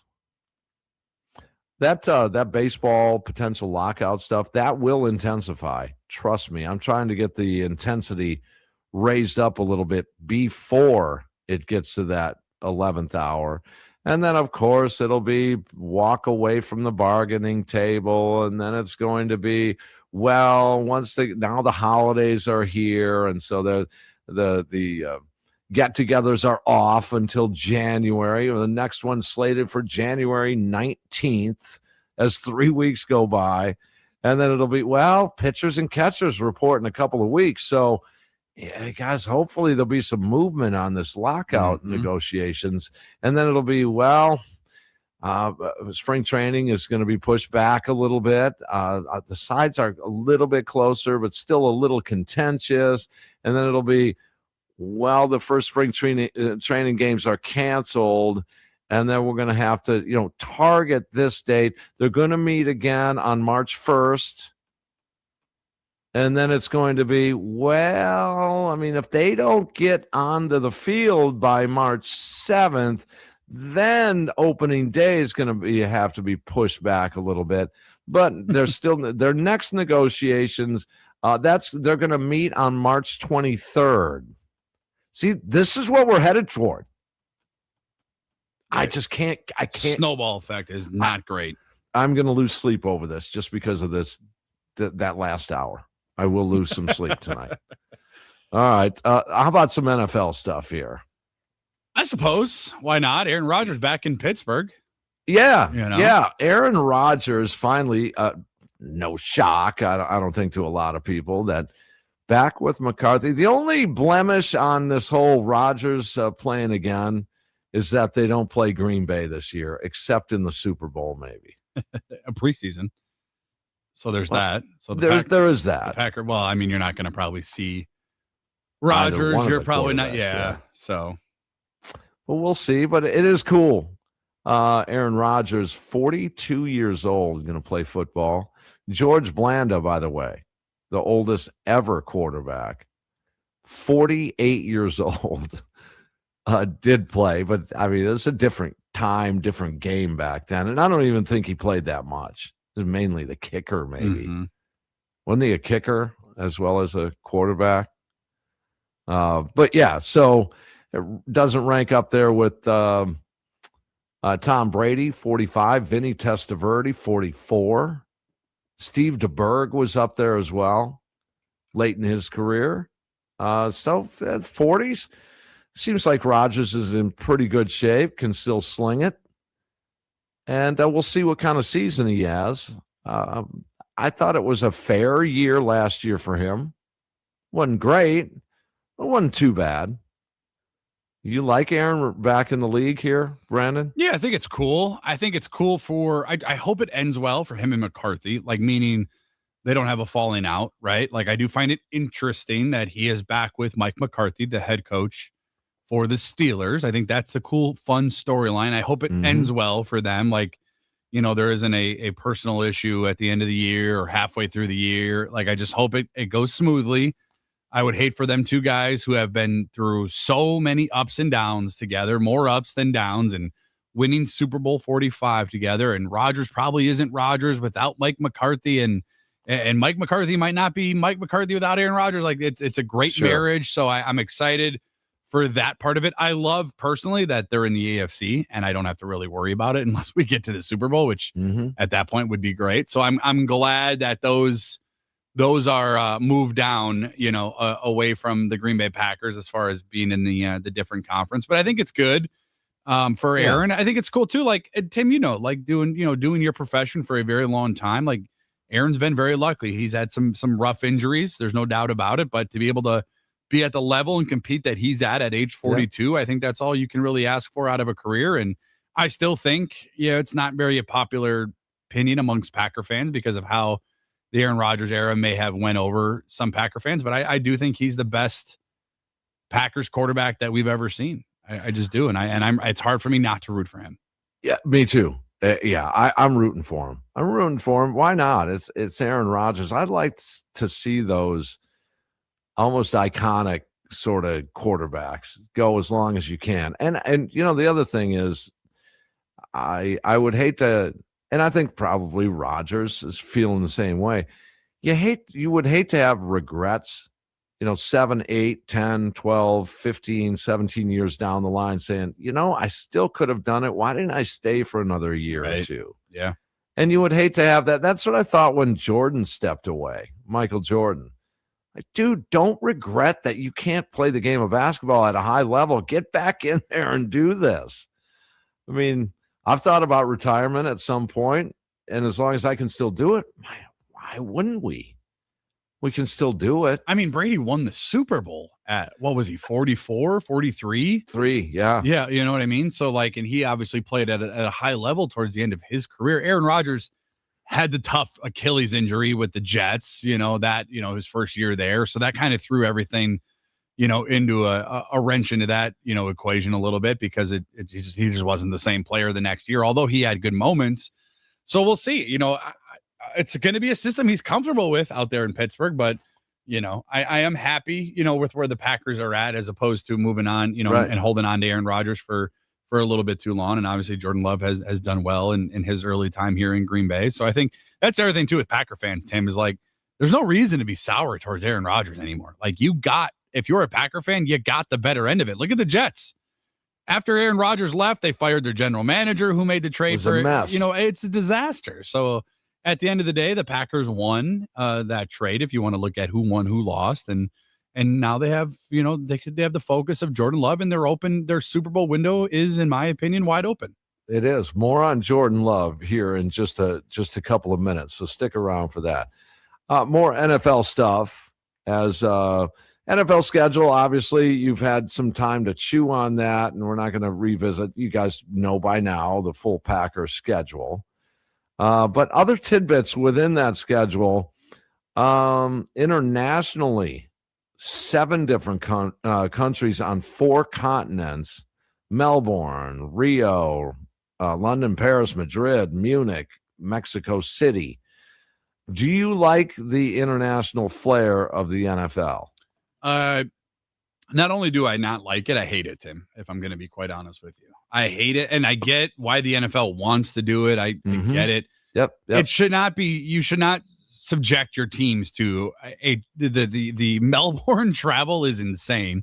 What was it? 18-hour difference. Yeah. It's absolutely insane. I don't like, and I know this is where the NFL is trending. I get it. They're going to be in an international game almost every week of the year outside of the last few weeks. They're going to have 16 plus games internationally.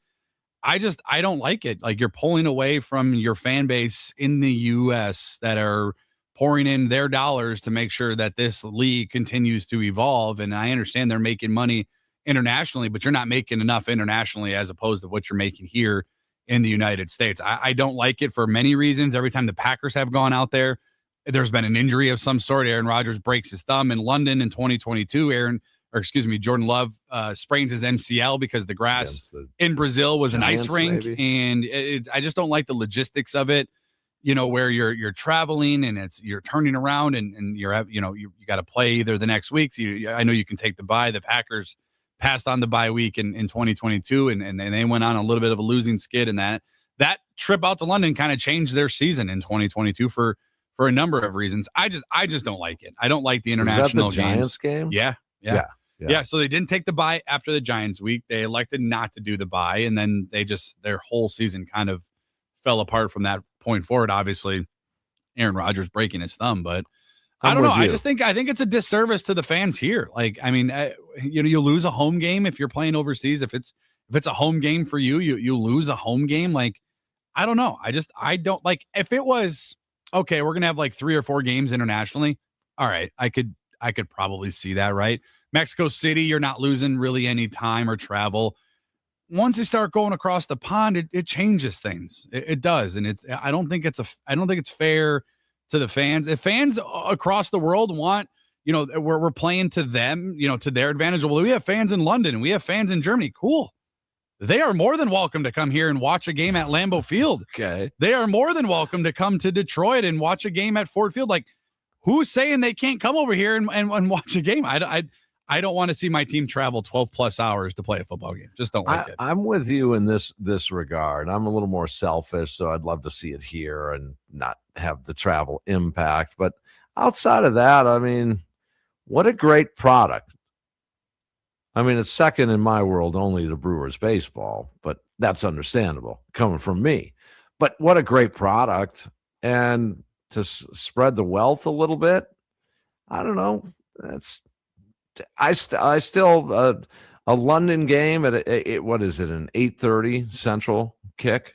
Usually, yeah. I think an 8:30 kick. I kind of like that once in a while. If it's not the Packers. If it's not your team, yes. Because then if it's the Packers, and this is the selfish, part of me talking, if you're doing a pregame, you're up at 4:30 in the morning, getting ready to go on. You are. You know what I mean? So yeah, you're off earlier, I suppose, in the day on Sunday. But like, here's the other part I don't like about it. The Rams are taking on the 49ers in Australia. That's a division game, Tam. And a division game, yes. That shouldn't be played overseas. Like I don't like still that. Played though. I mean, that's where the product, I think, takes over, whether it's on the moon or in Australia. I mean, the product itself is just so good.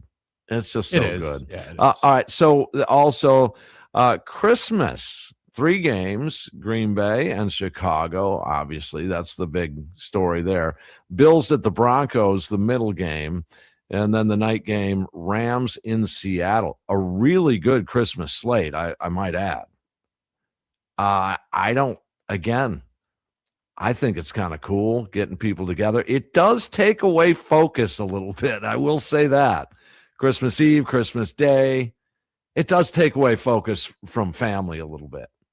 Or it could unite us all. Or it just makes or breaks your Christmas if you're in my household. Like you either this year's Christmas is either going to be the best one we've ever had or potentially the worst one we've ever had. And depending on how that game goes, because not only is it against the Chicago Bears, but it could be for week 16. Yeah, it could be division implications, playoff seeding implications. So here's everything. I hate holidays. I hate holiday games. I don't mind the thing. I know they've pegged it as a holiday, Thanksgiving Eve for the Packers out there in LA. I don't mind that, but I hated when the Packers played on Thanksgiving.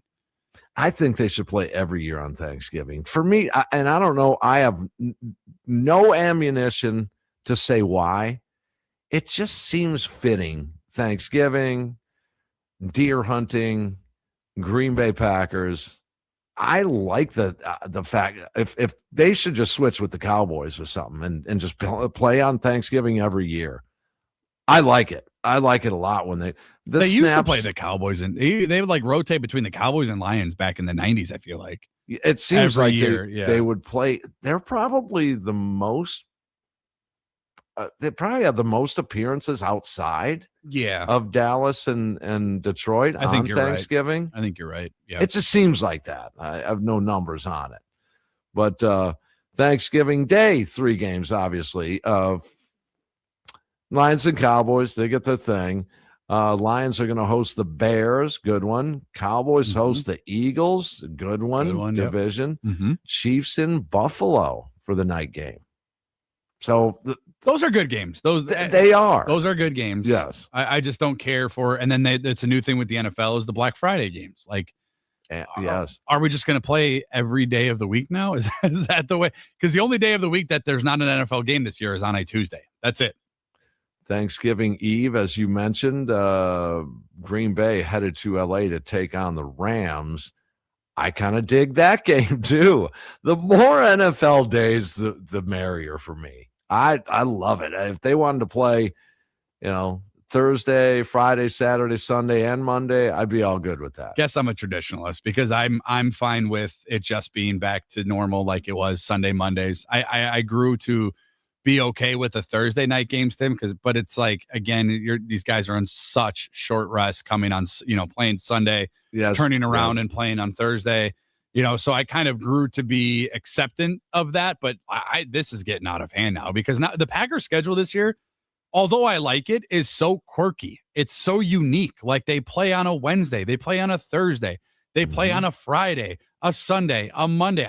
They might have a Saturday game in there. Like the only game probably late in the season. They'll probably play on a Saturday. They'll probably play on a Saturday. That Detroit game at the end of the year is TBD. They played last year on a Saturday a couple of times. So Wednesday, Thursday, Friday, Saturday, Sunday, Monday. 6 of the 7 I just like it's so love it. It's so unique. And Matt LaFleur, talked about it. He likes it. He's open to the idea of it. This is kind of how the NFL has slowly begun to evolve, but I'm just not there. Like I just miss the importance of having it be on Sundays and what those days meant. It was like it didn't matter. The Packers were either on Sunday or Monday, and you made your plans accordingly. Oh, think of the fantasy football implications on a daily basis during some of these runs. Black Friday, you mentioned it. Aaron Rodgers, the Steelers take on Bo Nix and the Broncos. First game of the regular season will go on a Wednesday night. I don't know if you caught me in for Sparky on Friday, but I really, really was into for about 15, 20 years now, been into first game of the following season should be a Super Bowl rematch. I love that idea, and you're getting it this year. It'll be the Patriots and Seahawks to fire up the season. That's going to go Wednesday night rematch right prior to the week one. So that Wednesday night, a Super Bowl rematch. They did this 5 years ago or so. Carolina and Denver did the rematch. Usually it's just the Super Bowl winner that opens up, but I like the idea of the Super Bowl rematch. One of these teams is going to start out 0-1 after going to the Super Bowl the year before. Love that idea. Yeah, I do too. Yeah. Sunday night, Chiefs and Cowboys both have 3 different Sunday night games. Teams that won't play on Sunday night: Cardinals, Browns, Dolphins, Saints, Jets, Raiders, and Titans not having a Sunday night game. Hall of Fame game, August 6th. So you're going to get NFL football starting in early August. Last year, wasn't it July? I want to say it was late July. I think you had the earliest start. I don't know about that. That might have been a little early. I thought because usually training camp is usually the last week or so of July. You might be right. Yeah, it could have been maybe the last day or two. 30th to 31st of July. Yeah, it may have been. Let's see here. That Hall of Fame game, August 6th. And which teams are going to be featured? It's a barn burner. It's Arizona Cardinals against the Carolina Panthers. Oh, riveting. Yeah. The Cardinals are the only team in the NFL this year not favored in any game they play. Cardinals got the roughest schedule. What did they do to anybody? No I mean, come on. And a new coach and obviously a new quarterback. Oh, I mean, at least, no Kyler Murray there anymore. So they're putting all their eggs in the Jacoby Brisket that's right. Basket. But yeah, I don't know. It's going to be interesting. But it's an evolving door with the NFL schedule. We have a lot of reaction to him on the Nicolay fan talk and text line. Scotty and Tiffany over on 414-677-1250. She says, I get trying to bring new fans in internationally, but this idea of every team eventually playing out of the country is a big disservice to current fans. They know they won't lose any fans, so why not do it? It definitely sucks, is what Scotty and Tiffany says. How about the intermission of sorts be involved in that? They doubt they'd want to do this, but 16 games sprinkled around the world for that week. And then what? Everybody has a bye the next week. Maybe the NFL wouldn't do that.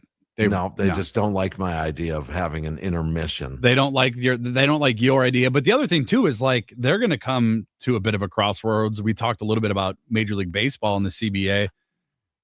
Football is going to establish another week in the regular season. They're going to want 2 bye weeks, eventually. So they're going to have to float that past, the players and the owners and figure out how they can incorporate that and then push the Super Bowl back until the middle. We're getting to the point now where the Super Bowl is going to end and the new league year is going to start like 2 weeks later. Like it's just going to be like, all right, Super Bowl's over. Team X is the champions. And then in 2 weeks, we start the new year. You know what I mean? Like now it's going to get crazy. Flex scheduling. I do like this. They've incorporated this more and more over the years. On Sunday night, it can be used twice between weeks 5 and 10. And then as needed between 11 and 17. Monday night flexing, it's eligible weeks 12 to 17 without limitations. Thursday night, weeks 13 to 17, they can only do that twice on Thursdays. So, all right. So there's a few tidbits on the NFL schedule. Now we get to something I was listening to over the weekend. There was a member of the Wisconsin football press pool, not the Badgers. I meant the Green Bay Packers football press pool. I won't name his name, but he just gave me the idea of he had claimed that Jordan Love is one of the top 5 quarterbacks in the NFL. Ooh. And I thought about it. I thought maybe. But then I had to sit down and look at all the teams and give myself a little bit of a list to go by. Joe Burrow? Love better than Burrow? I don't think so. Lamar Jackson? Brandon, you think he's better than Lamar Jackson? Well, it's going to be tough because of the multiple MVPs, but I don't know if he's not better, if that makes sense. It depends on what version of Lamar Jackson you get. Right now, as a quarterback, as a quarterback overall, no, I think Lamar Jackson is better than Jordan Love. He's got a couple of MVPs to back it up. I think Joe Burrow can't stay healthy for what it's worth. He just can't. He cannot stay healthy. So, but we can't pretend the guy's going to get hurt. We can't pretend he's not going to get hurt. And he's been to a Super Bowl. He has taken his team, over the hump that the Packers have been unable to get to, even with Aaron Rodgers. So right now, I would still take Joe Burrow over Jordan Love. So that's 2. Patrick Mahomes. Yes. 3. Then it starts to get a little murky. Well, we'll see. Justin Herbert. No. Take Jordan Love over Justin Herbert. Dak Prescott. Jordan Love over Dak Prescott. I think that's the world he's living in right there. But for what it's worth, before his concussion, where he missed the next game and just, really the last leg of the season, you love going to Vegas, Tim. I know that. According to our friends at the Potawatomi Sportsbook, before that concussion in Chicago, he had the 3rd best odds to win the 2025 NFL MVP award, did Jordan Love. But that's, I think he's slightly better than Prescott. I do. So I'm going to give him that one. Caleb Williams. Oh, it's not even close. Jordan Love. Okay. All right. Yeah, that one's not. I know everybody's fallen in love with him, and he's given himself. If you give yourself an own nickname, you already. I can already assume what type of person you actually are. Agreed. But if you take away the miracle plays that the Bears conducted at the back half of last season, Caleb Williams would be in conversation of being run out of Chicago. Like that's how bad he was up until they absolutely needed a heave and a miracle to win those games. And then, of course, he does it and makes the play. And credit to them. Credit, give him credit. But if he doesn't make half of those, Tim, they had 7 wins when they were trailing in the final 2 minutes last year. I think he will be a stud, though. You give him 3 to 5 more years. Caleb Williams is something that to reckon with here. Maybe. Okay. I mean, he did have a 50% completion percentage, which would have been good for 34th in the NFL this year. That's not good. Right. But year number 2, I mean, we have to consider that too. And to do what he's done in a couple of years, you can see the you can prorate him out a little bit as a decent quarterback. But we said that about Justin Herbert too. We said that about Trevor Lawrence also. Is Love better than Herbert and Lawrence? Yes. Yeah, I think so. Yeah. Yep. Let's see. Josh Allen? No. Okay, Josh is better. Jared Goff? No. Jordan Love, by far. Ooh, I don't know. Oh. I mean, that's the world. That's that Dak Prescott world right there. Yeah, but again, you got to look also, I think, at where their ceilings are for these guys, right? Jared Goff has surpassed his ceiling. Like, we already know who he is. He can't play in the cold elements. He can't play in a cloudy pocket. As soon as that pocket collapses, Jared Goff collapses as well. Dak Prescott has had tons of weapons in Dallas, Tim, and hasn't even gotten through into the postseason. Look what Jordan Love did against Dak Prescott in the postseason. He put up one of the best performances you'll ever see, point blank period, in the postseason when he went into Dallas in 2024. It was the 2023 season. And just steamrolled. And just rolled Dallas, and that game was over at halftime. So, again, I think we've seen the ceiling for Dak Prescott as well. I think he's a good quarterback. I don't think he's great. Jordan Love, we've seen great. We've seen great out of Jordan Love. The back half of 2023, one of the best runs you'll ever see out of any quarterback. If you want to see it consistently with Jordan Love, I get that. I'm with you on that. I'll hear that. I'll listen to that. I respect that conversation. But you have seen greatness out of Jordan Love, where that ceiling you look at and you think to yourself, how did he make that throw? Yeah. Now, Dak is prone to making mistakes at inopportune times, and that's the one and only, because statistically, Dak is above Jordan Love.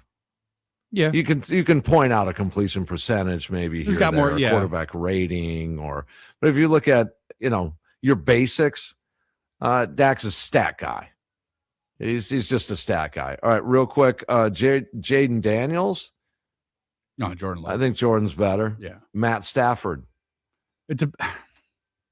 I think it's fun to have that conversation on the other side of this, because I think this is something we could continue, because are we talking about Matthew Stafford right now? Jalen Hurts. Oh, Jordan Love. Bo Nix. Philly doesn't even want Jalen Hurts. Sam Darnold, Brock Purdy, C.J. Stroud, Trevor Lawrence, Aaron Rodgers, Baker Mayfield. I'm taking Jordan. I mean, it's interesting. All right, we'll continue it on the other side. If you want to join us, Nicolay Law Talk and text line at 414-677-1250. There's Brandon Snide, Tim Allen in for the boys this morning inside Wisconsin Sports. We are here in the Wisconsin Sports Radio Network studios, and we're powered by the Potawatomi Sportsbook.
See how good the NFL is as a product? We're talking about it in mid-May. See how that is? Brandon Snide, Tim Allen in for the boys this morning inside Wisconsin Sports. Wisconsin Sports Radio Network Studios powered by the Potawatomi Sportsbook. We're talking about Jordan Love. Is he elite? I don't think yet. So is that fair? No, it's not fair. So he's elite now. Yes. So he's if you're in the big MVP boys. conversation, I think you're elite. He's with the big boys. He's with the Josh Allens and just across the board. Which he was, before the concussion, before the illegal dirty hit by Austin Booker and the Bears. So this is the best you get out of Love then? I think the best you get out of Love is a version of what you saw at the back half of 2023. Oh, okay. And gotcha. So and over the course of last season, he was right there with Matthew Stafford and Drake May in the MVP conversation. I know you love him. I know he's a big part of your life. He is. But it's okay to say he's going to go to another level. Which is scary if you're a non-Packer fan. That's right, which means he's not at that level yet. But we've seen flashes of that level. Yes, we have. Yeah, absolutely. We have. And that's what indicates to me that he will get to that level. Does he remind you a little bit? He may be the MVP based on the ceiling that he has left. And he's still that damn good. Does he remind you a little bit? Let's compare it to a guy we know very well. Does he feel like a Jackson Churio to you, where you can see the potential? You just gotta keep him healthy. You gotta keep him upright. You got to let him play a whole year. You got to make sure at a high level and just waiting to switch gears. And you see the talent just oozing, but you want to see the consistency out of it. When Jackson goes up there and he's swinging at a ball 3 feet out of the zone, and Jordan Love throws an interception where there's nobody else near that defender, and you're just trying to scratch your head and wondering what the bleep did he just do? But that shouldn't be an indictment on their ceiling, on where they're going. They got to go through that sort of thing to get there. I mean, Josh Allen, how long did it take him to win an MVP? Yeah. A good many years. Which is funny because, he hasn't really won anything either outside of, a couple of playoff games. So did Jordan Love, and Josh Allen's PR is unworldly. And so is Caleb Williams. And I was telling you during the break, the Bears should have beat the Rams last year. They lost because Caleb Williams threw an interception. When Jordan Love did the same thing in San Francisco, his first year as the starting quarterback for the Packers, the talk all offseason after Jordan Love threw that interception to the Niners was, I don't know if this is the guy. But I don't know if Jordan Love can be the guy. I think Green Bay made a mistake. Caleb Williams does the same thing. More egregious, quite frankly, because they were already in field goal range, and all they needed was to kick a field goal, Tim, to win that game against the Rams and go on to play the Seahawks in the NFC Championship game. And the offseason talk around Caleb Williams isn't the same of Jordan Love, but now it's, oh man, this guy's an MVP. He is coming for the league. He is, do not mess with the Iceman that he gave himself his own nickname. No, how is it two different stories? How is it two different? He hasn't done anything in the league. Oh, he's done quite a bit. No, he has. We just hate him so much that we're Tim. They were wondering halfway through the year. They were wondering halfway through this year if Caleb Williams was their future quarterback. Oh, they know he's the future. I mean, everyone can tell. Well, he has to be because they picked him. Yeah, his talent is there. Yes, but he's completing half of his passes. That again, a young quarterback. I think you look at.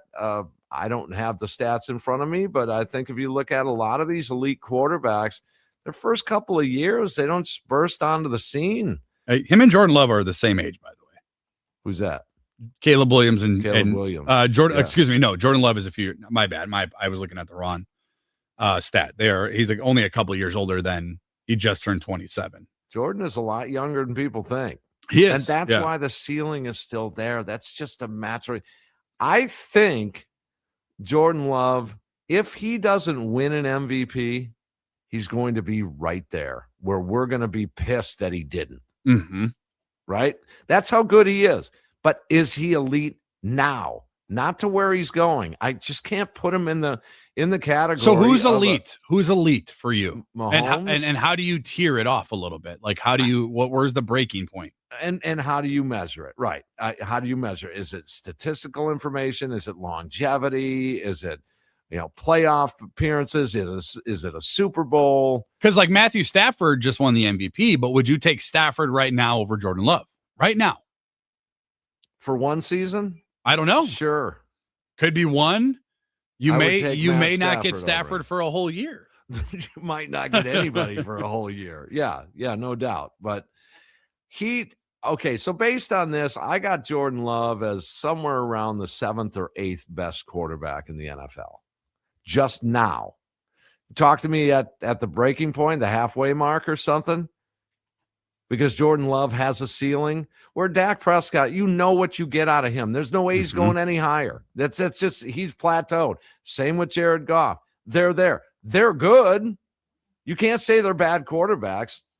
You could say they would have an elite season, but as a quarterback definition, I don't think they would be classified as special. Pretty damn good, though.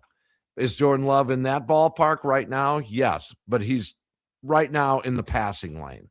He's passing those guys up. So I would say about the 7th. From Garrett over in Tomahawk saying the fact that he's talking to me, the fact that you have to keep pointing to half a season 3 years ago is a bit damning to your argument that Jordan Love is elite. I think most of the next tier include Stroud, Herbert, Goff, Purdy, Lawrence, Prescott, Hurts, Mayfield. I wouldn't throw Baker Mayfield.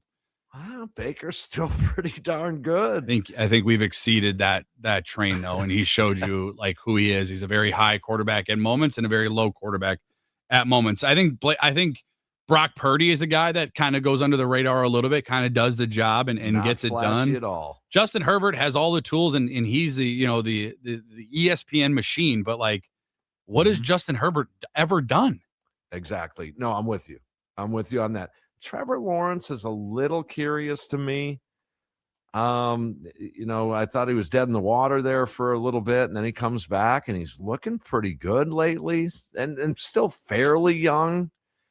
So that's a little bit of a puzzler for me. Jalen Hurts, he's never going to be really that expertise downfield passer, the north-south guy. Use the running attack a lot more and that should be incorporated into the judgment scale of a quarterback. Don't get me wrong. I'm not anti-running quarterback, but I mean, he just doesn't seem like the downfield kind of guy. Well, they don't even want him in Philly. Like there's, sources saying they want to eventually move on from Hurts in Philly. And it's like, he did win a Super Bowl. He did, and you got to give him that. Let's not lose sight of that as well. Well, I'll say this too as we wrap this up.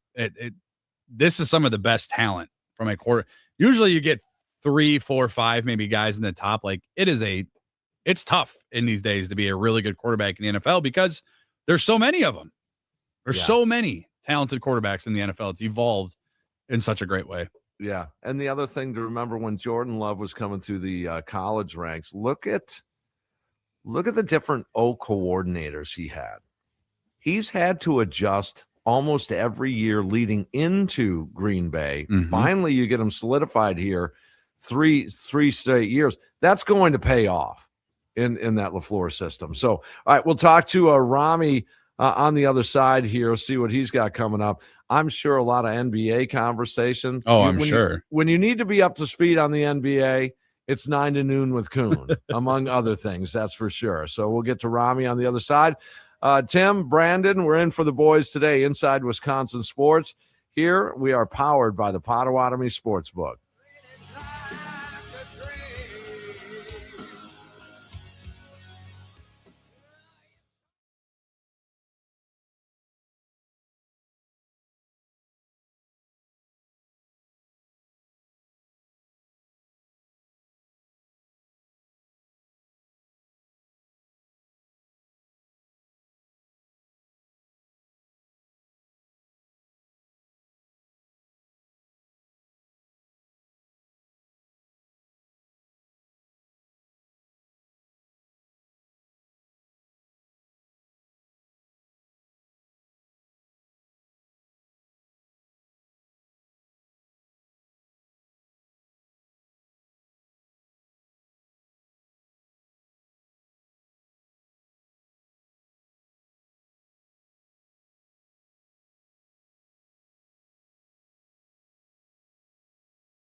Did you know that any youth sports player can now score a free small classic Frosty anytime they visit Wendy's in their sports uniform? That's right.